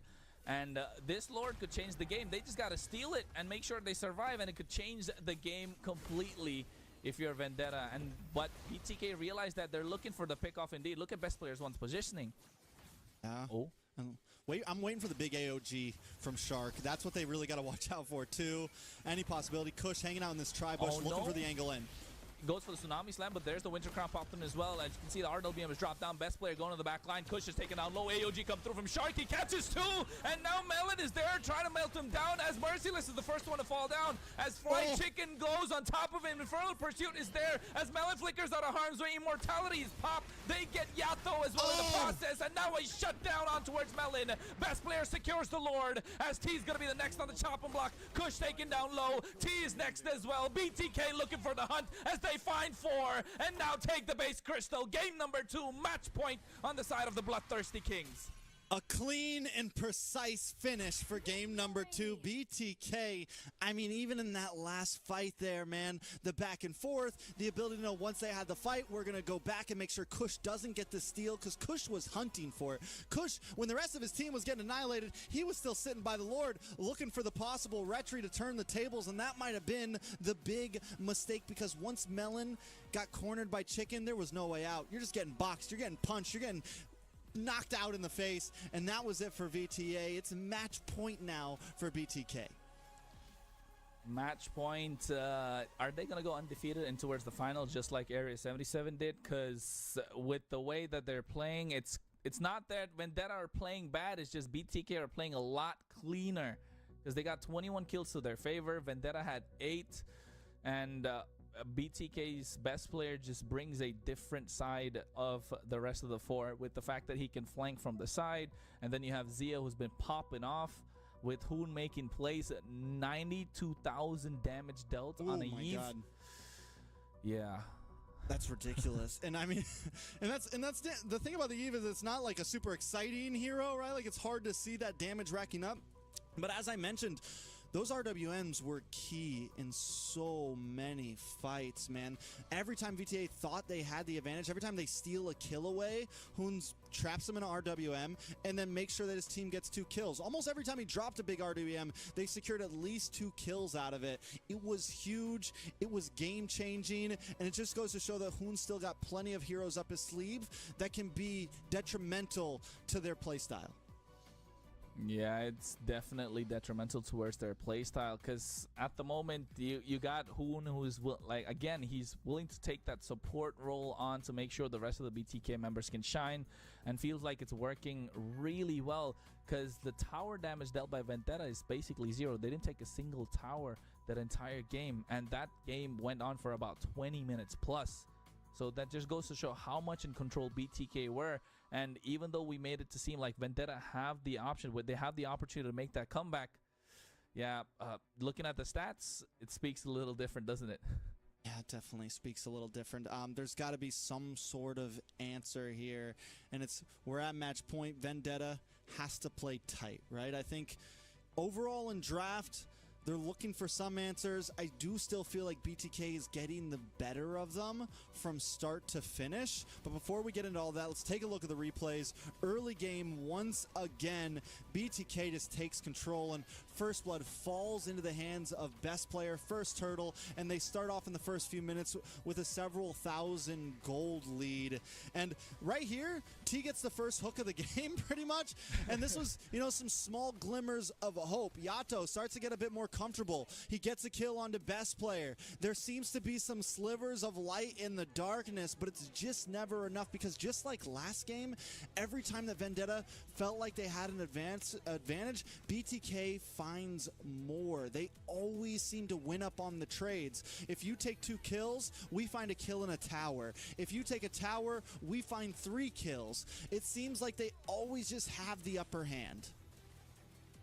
Yeah, BT always just 2 steps forward, 1 step back. That's what Vendetta were doing, but BTK were just going 3 steps forward the entire time, because they had the draft in their favor. They definitely had the gameplay as well, made the decision making and knowing when to go towards teams fight, the patience that BTK had every single time, knowing who the target is going to be. Like right here, you could see Chicken. He knew it doesn't matter if Kush is low. My target's Melon, making sure he's not allowed to be in these team fights, not allowed to play the game.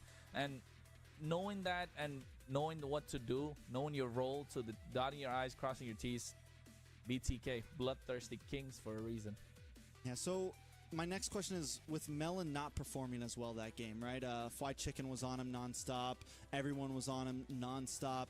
Do we think that is the make or break it player, right? Like, if Melon doesn't have a good game, are their chances pretty much nullified? Because Yato played great in game number 2, man. He was like the one thing keeping them alive. But he wasn't a burst damage dealer. He wasn't playing the Valentina. He wasn't playing something that can really change everything at once. So Melon needs to step up. And that was a game where Zia was popping off. So it kind of goes back to how we started this whole series. You know, Melon versus Zia, I feel like whichever one is really in the driving seat can help change the tide of the battle. So do we just prio Melon's comfortability? Was the Kimmy ban last time the wrong move? It's, you know, there's a lot of things on the table to talk about, but BTK seems like either way, they're winning this out. Yeah, they're winning the draft. They're winning the mind games as well. In terms of execution, it's working out because by no means did Vendetta have a bad draft. It just didn't work out towards their favor because, like you mentioned, Yato had a brilliant game because that's the Yato that we know. That's not the Yato that we saw in game number 1. Just didn't have the ability to make those big plays. But right now with Melon, you got to prioritize his comfort at this point, right? You got to make sure, you got to give something towards him because Kush, again, the chicken along with Shark just on top of him the entire time. He's not able to do anything, right? He did secure that Lord that we saw, but still it's looking difficult if you don't give Melon a comfort pick. At least give him a better laning phase compared to Zia, because if Zia has the better laning phase and then he gets the gold later on, definitely going to show up in team fights. It's just looking grim if you are Vendetta. Yeah, I feel like right now White Chicken and Sharks are just menaces, man. And I think with the Phobius ban, the top ban, maybe they're looking at all, you know, we're looking at all this the wrong way. They need to make sure that those guys can't get to your back line. Because even in game 1, when Vendetta thought they had the game in their hands, Sharks is the one who steals it away from. Shark and White Chicken are on top of Kush, and it seems like they always know their objective, whether it's Kush, whether it's Melon, whether it's Yato. They're always there targeting the right person in every single fight, and that continues to be the big trouble for Vendetta. It is trouble. I'm looking at the draft so far. Matilda, Phobius, Fanny taken off. Now on the other side, they have the Gatot, the Jawhead. Kalea is still open. Joy is still open. Hayabusa is left open. Kimi's up for grabs. So Vendetta really need to make the choice. If I was them, I'd probably look to take out the Kalea, right? Just take away the playmaking option from the hands of Shark. Oh, go for the Jushin was there. Yeah, don't want to see that again. That's fair. But the Selena's now open. There's still plenty of options for BTK here in terms of mid lane, things that they can play very well. And I think at this point too, Vendetta knows it's not just a draft thing. It is a gameplay thing, right? I think they're making more mistakes than BTK right now. BTK prios the Kimmy first pick. Probably Hayabusa going over to VTA here, take it away from best player, kind of similar to what we saw in draft 1, but instead of the Gatot, it's going to be the Kimmy. Wow, this is nice from Vendetta. It's looking good so far. So far, we predicted it right. The Kimmy's gone on towards the side of BTK. Vendetta got the Kalea, they got the Hayabusa. The Deny coming through with the Valentina as well. That's good from BTK. They get their hands on the Lucas. Yeah, it's now. What do you think? They gotta go for a goal laner? I mean, I think VTA. I don't know, man. I think at this point, with Kimmy gone, you play any goal laner, you're gonna have a hard time no matter what. I think you need to do what BTK's been doing, secure a bulky front line. You have the Kalea now, and BTK this time didn't secure their front. They didn't secure their EXP and roamer up front. They went for more of their damage side of things. So this is your chance to maybe try to flip the script a little bit here. You could lock in goal laner, go for the Harith or something if you want. It's a possibility, or you just secure something, you know, more on the safe side. They go for the Novaria. They're pretty much playing BT. They're putting the mask on as BTK right now. Support mid. They got the Kalea. They got the Hayabusa. They're trying to play BTK right now. Yeah, they just switched up, right? Because Hoon got himself the Valentina, and then Yato now takes away the Novaria. I mean, who's really underneath that behind that photograph, right? We don't know. For all of so right now, for all you know, it could be Moba Zane playing that Hayabusa. So at the moment.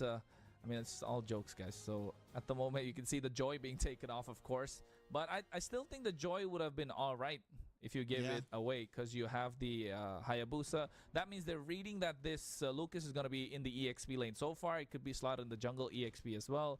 They take away the CC. Hilda's a good ban. Yeah, I mean, at this point, I think it's trying to protect the Novaria, trying to protect the Hayabusa. I think the Joy Band is also just like safety precautions, like just in case. I get that. I think the Hayabusa can beat out on the Joy, but this is BTK we're talking about, right? I mean, in the Joy, even if it's in best player sense, it can still be a menace, right? You have to catch the Joy, and I think best player could definitely be a menace on it if he wanted to. I think Fried Chicken could be a menace on it if he wanted to. So just playing it safe, I think, could be the smart idea. Yeah, we keep forgetting that Chicken can play that Joy in the EXP as well, right? We've seen him pop it before. It's just the versatility of BTK coming into play as well. So at this point, I wouldn't be surprised if BTK went for like a Florin. Because the Florin with the Lucas is absolutely nasty. And then just get a nice EXP laner that could go and play aggressive. Maybe a Yu Zhang just to dive on top of the Novaria. And you have yourself a winning formula right there. It's game number 3. They already have 2 games in their hands. Why not go crazy? Because Vendetta's T has been going crazy with 2 Francos right now. Back to back? Really? That's, yeah, I mean, he's going to go for it. Again, I'm not completely against it. This time, at least, you're not against Wanwan, who can just purify out of it. So the opportunity is there, but you're still very much a, you're kind of a pokey comp here. But this means a Kalea, what, EXP Kalea? Once again? Yeah, it's got to be EXP Kalea. I mean, not like the other game where we saw Jungle Kalea in the jungle. That was just completely blown out of proportion. But I think right now they still go in with the EXP Kalea. They lock in the Rome Franco. So at this point, oh my God. That is just too beefy, boys. Right in front, they get the glute, they get themselves the Tigreal, and that's a complete like counter towards this Franco, right? He needs to buy that Winter Crown again as the first item to at least get that lockdown and the carry to top it off. Draft-wise, what you thinking, Trex? I think BTK's draft is solid. They look like a tight formation. There's not any huge range, right? But they have the tanks to kind of handle that. We're going to see them kind of group together. Best player might go for the angles. On the side of VTA, on the other hand, Vendetta, they have a lot of options. They have a lot of ways to attack and approach these fights. You have Yato who can poke. You have Kush who can go for the back line. You have Melon to shred. I mean, they just have a lot of ways to approach it, and it might be too much. I do think in terms of versatility, I like VTA's draft, but in terms of just being straightforward and having one good job, BTK has that solid down right now. Yeah, I think BTK just are keeping it simple, right? Just go level 4, 1 good fight, 2 good ultimates, and the next thing you know, they're coming out with a victory sign. Because I think Vendetta have a lot of ways to get that victory, but of course, only time will tell. Because ladies and gentlemen, boys and girls, if you just popped in, brace yourselves, because this is match point. BTK 2-0 in this best of 5. A ticket to the grand finals is up for grabs, and I think BTK want to close it down right now. Yeah, can Vendetta give us a night to remember, right? But look at Shark already in Kush's face. And talking about Kush, I feel like he's had a tough time these past 2 games. Almost every other player on the team has had some moments where they really shined. Yes, we saw Kush get that 1 steal, but I think we really got to see more from him if Vendetta's going to win this out.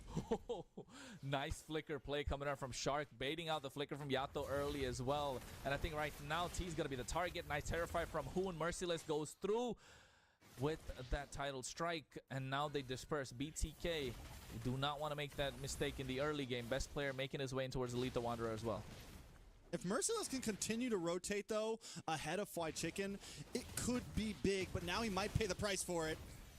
Oh, yeah, Merciless goes through, and you can see he's taken out low, but best player with that Naruto skin, rocking his ninja way. You can see coming out the knockup as they get first blood, and finally Kush gets something in his favor, and that is good news for Vendetta.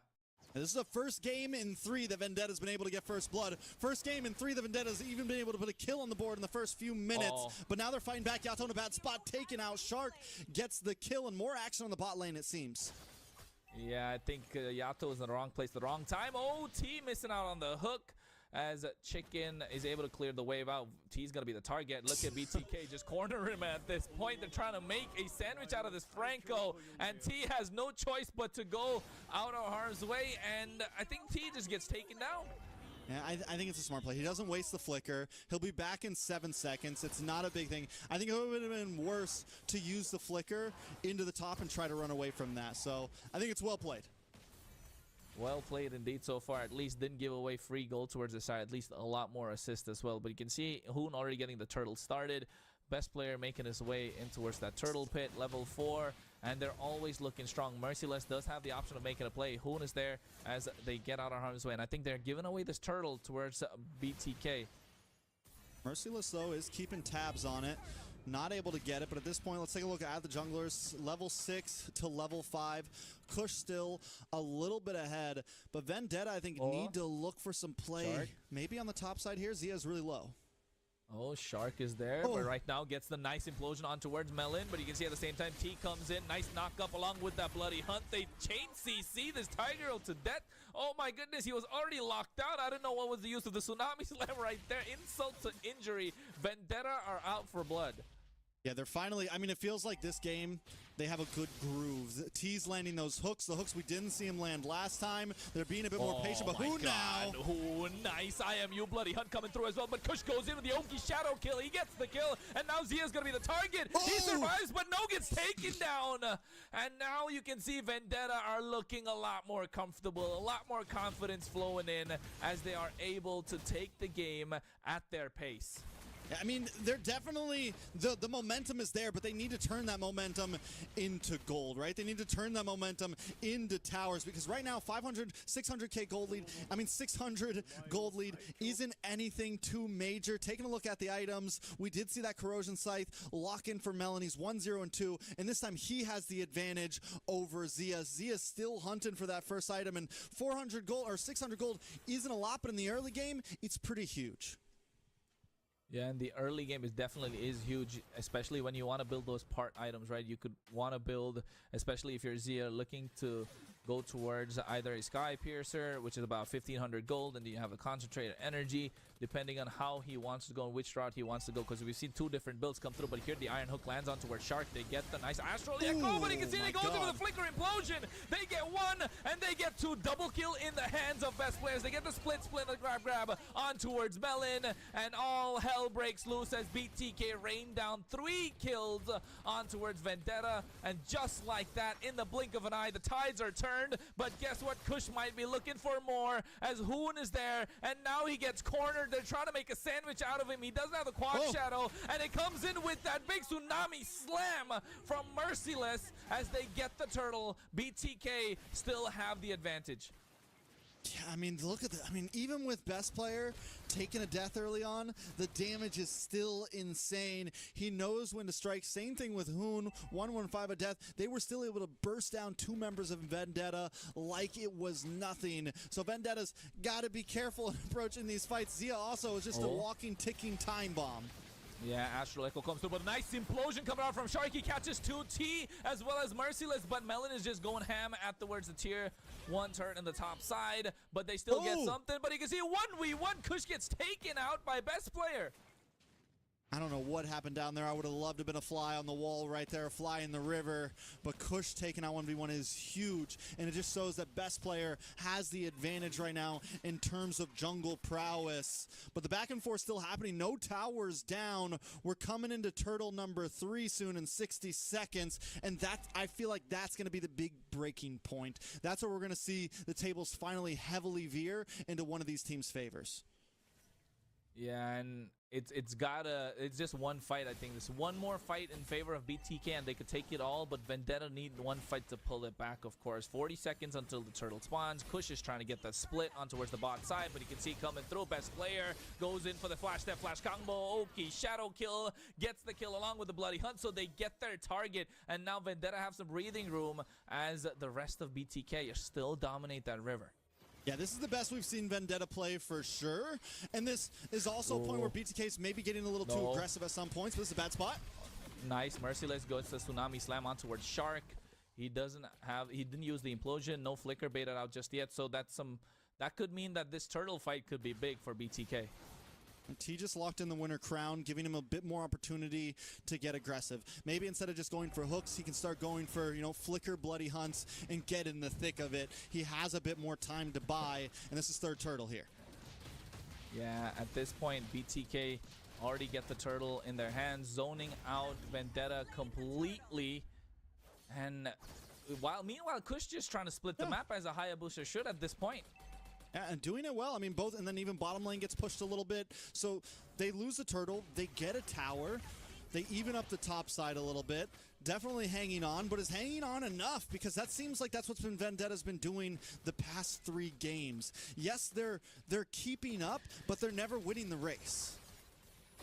They're not able to, because BTK are just completely keeping them in check the entire time, unless T finds a really nice Tung Tung Sahur on top of one of BTK with that bloody hunt, and then next thing you know, it's gonna be 4v5, and that's when Vendetta can actually make a play. But every time he tries to go for that play, BTK have 4 members, so, you know, sticking together, so it's gonna be super hard, especially now. As you can see, he goes for the bloody hunt indeed, as Kush comes through with Yogi Shadow Kill, but Zia makes it out alive, as now Chicken finally gets the split on top of a T, and this is the opening that BTK were looking for. Vendetta found it, but Zia made it out of harm's way. Chicken is down and out. Still, Vendetta find 1 kill, and now look at the side. Kush looking to flank somebody down, but realize it's not the time. They need to convert these kills into these neutral objectives. Big implosion! As he goes in, and you can see right now, Kush gets taken down. The best player with that unleashing the beast, trying to take someone down, and now BTK take tier 1 in the mid lane. That's huge. That's huge. And once again, Vendetta wins out on a team fight. They find a kill, but then BTK takes more, right? They get a kill and they get a tower, and this has just been the story back to back to back. Now, I want to take a look at Yato. I'm waiting for those meteors to start doing a little bit more damage. He hasn't even finished out a second item yet, and that's a problem when we're this far into the game. He needs to be the one who can really, you know, make BTK second guess about these engages.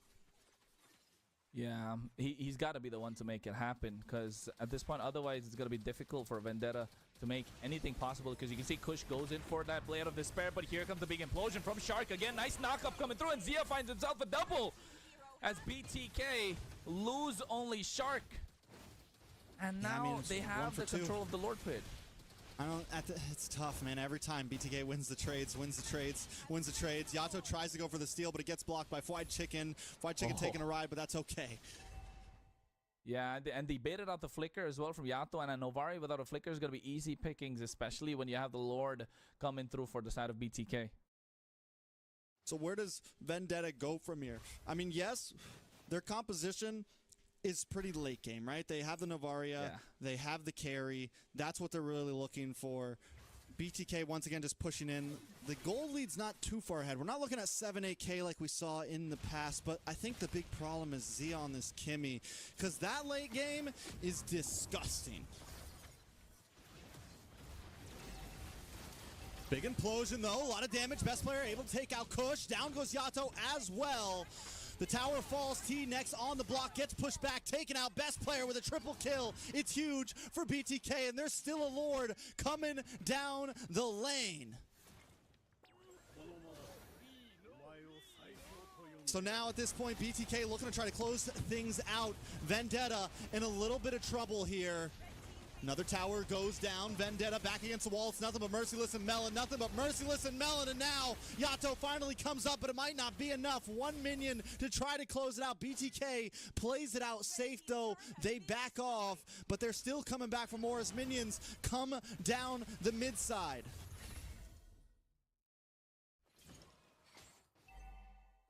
All right, so at this point, BTK, they can take their time with this, right? They can kind of approach this a little bit differently. The gold lead has now gotten even more, and earlier I said they weren't 7K ahead. Well, now they are. It's 70 seconds on the Lord, and I think they're playing this right. We took your top inhibitor. We took down the long lane. Let's take a look at this replay, though. Shark has been on point with these implosions. I think every single one he's dropped has been at least 2 members of the enemy team. So we're coming into this. I'm wondering exactly how this is going to play out. T needs to kind of find the hook. He needs to find the game changer. He needs to find a way to turn the tides. But once again, is it too little too late? Because this is what we've been saying for 3 games in a row. This is what we've been saying. And now Melon in a bad spot. Best player looking for the flank. Melon going to go back to base. This is not a safe spot to be. Yato gets the vision onto the enemy team, throws out a meteor, finds a little bit of something. Yeah, and you can see right now they go and they try to find a way. Vendetta really down by 7k goal already. And now with the Lord coming up in about 15 seconds, T looks like a sandwich being made out of him right now. A little bit of damage. I think it's okay, though. I mean, at this point, 10 seconds. Vendetta, what do they even do here, right? I mean, can they survive another Lord push? It's only 12.5 minutes. It's not a level 3 Lord, but I think they want to try to fight this out. Yeah, they got to, and if T's going to be the target, you see they go for flash up, flash combo. Winter Crown already baited out, but he's going to be just taken down quite easily. And I think BTK lining up for the Lord next. All right, so at this point, Lord getting low, big catch. Oh, nice implosion coming through as well. You can see, but they get the bloody hunt from Hoon on towards Melon as he's going to be the target. And next is Kush on the chopping block. He gets taken down. Unstoppable is Zia. They find 4. Yato's the only one left standing. Concealed play going through as well. They want to call it quits. They want to call it an end. They got the minions marching down. Yato has no possible way to defend whatsoever. BTK will move on to the grand finals of the NACT 2025 Spring season. Well done by BTK. They make it look easy. Vendetta fought. They put up the best fight we've seen against BTK so far, but still not enough. Get out your lanterns, boys, because they're taking it to the grand finals. It's huge. It's exciting, and I'm ready for it. Yeah, it was exciting indeed, and I think BTK show why they're the favorites, right? Why they're the tournament favorites every single time, not dropping 1 game so far to make it to the grand finals. And I think, does Zia still have to prove a point? That's the big question, right? I mean, yeah, Zia's still top dog, I think. I think Zia still got this. Melon, let's be real. Game 1, he put up a great fight, and I think, you know, Vendetta, they did their best there. Melon definitely, I still think, causing waves in the scene, but it's going to be a bit more time till you can go against the big dogs. Yeah, I think definitely got to get more time at this point. I think they need a lot more experience as well, a lot more investment in terms of getting into the game, understanding how it works, try and get a boot camp set up, but it's definitely a step closer, right? It's a step ahead for Vendetta. Although they didn't make it to the grand finals, they did finish in the semifinals, and they had a hard bracket to get to this point as well. And if you're really going to lose out of the NACT, I think better to beat TK than anyone else. Yeah, I mean, it's definitely a hype grand finals. I'm sure we're going to talk about that soon. But, you know, earlier we saw the damage dealt score, and it's not like VTA didn't deal bad damage. And I want to point out one thing that was consistently a problem. Shark with those implosions, man. The guy was always catching 2 or 3 members. The guy was always just every time he was making a play happen, and VTA could not do anything about it. Yeah, Shark was there's no possible way for them to stop him, right? Especially after picking up the Franco, and they pick up the Franco early as well. So and then Tigreal is basically a counter, just goes in, flicker, implosion, catches everybody off guard, and he's waiting for the perfect opportunity as well. And Shark being, I think this comes without a shadow of a doubt, the best roamer in NA. So he knows when he has to pick his moments, and picking those moments is what makes him that top roamer. And every single implosion he's landed in this game worked. Yeah, led to a kill. Is that the key, right? Yeah, I think Shark, it's true. Like there's gold laners like Melon looking to overtake that. There's junglers like Kush looking to overtake that. There's mages, you know, but there's never anyone to do what Shark does. This man has continued to make world stage appearances, has continued to dominate. Look at that implosion right there. That was where they really kind of started kicking off. And this is when we knew the damage was online for BTK. And VTA just had to kind of back off. They had to kind of look for a moment. Even with T landing great bloody hunts, I mean, there was just nothing to do. And this is why, listen, Kimmy is, I know you said Kimmy can get countered. Kimmy is first pick material, man. That's the only marksman who's getting bloody hunted and still getting away. The defense stats make 0 sense. I don't understand it. How is Kimmy always able to do this? And not just the bloody hunt, even the Ogi shadow kill was used. Just pop that skill one and fly away. I mean, that should be illegal if you ask me. I don't know how he made that happen at that point. Energy transformation, nuh-uh, that's just an escape skill. Yeah, it is ridiculous. It is pure insanity. No hero should be able to get away from that, let alone a marksman. But Kimmy does it with ease. A well-played victory for BTK there. And like I said, I think Shark deserves so much respect because that game was just in his hands from the start. Yeah, I mean, he was just playing around with the opposition as well. And if I'm not wrong, has Shark made every single appearance in the international stage? Yes. Shark actually has the most international appearances than any other NA player. Some people, if I'm wrong, I'm probably going to get attacked for that, but I'm almost positive he has the most international appearances compared to the others. Because either what would happen is, you know, Zane doesn't make it because Shark's on another team, or this or that, or something would go on. But Shark has almost always been on the world stage. But with that, we're going to bring back our beautiful host, Liz. How you feeling after that 3-0 sweep? I mean, we expected nothing less of BTK. We did hope for the best, hope to see some games that go to the distance, but at the end of the day, Vendetta has given it their shot, and the Kings reign supreme. So let's take a look at the MVP of this series. You guys have hyped up Shark, who has consistently been in the internationals, and he is indeed the MVP of this series with a KD of 1-11 and a match participant of 71%. He's the one that's dictating the pace of the game, right? He's the one that's calling the shots the entire time.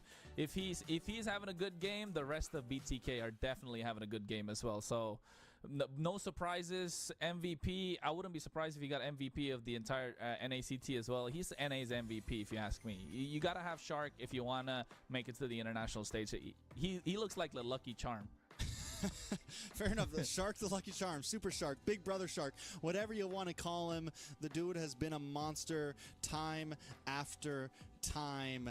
And I mean, this is a hard VP to play because all of them played very, very well. Whenever there was a moment where one of them was faltering, whether, you know, Shark wasn't able to make the play, Fried Chicken would step up. When both of them were in the backline attacking, Zio would step up. And even Best Player, if there was any doubt about him being the jungle, the guy played amazing today, catching the 1v1 against Kush, being aggressive, getting in their face, and most of all, not choking, which is important when it's coming down to the line.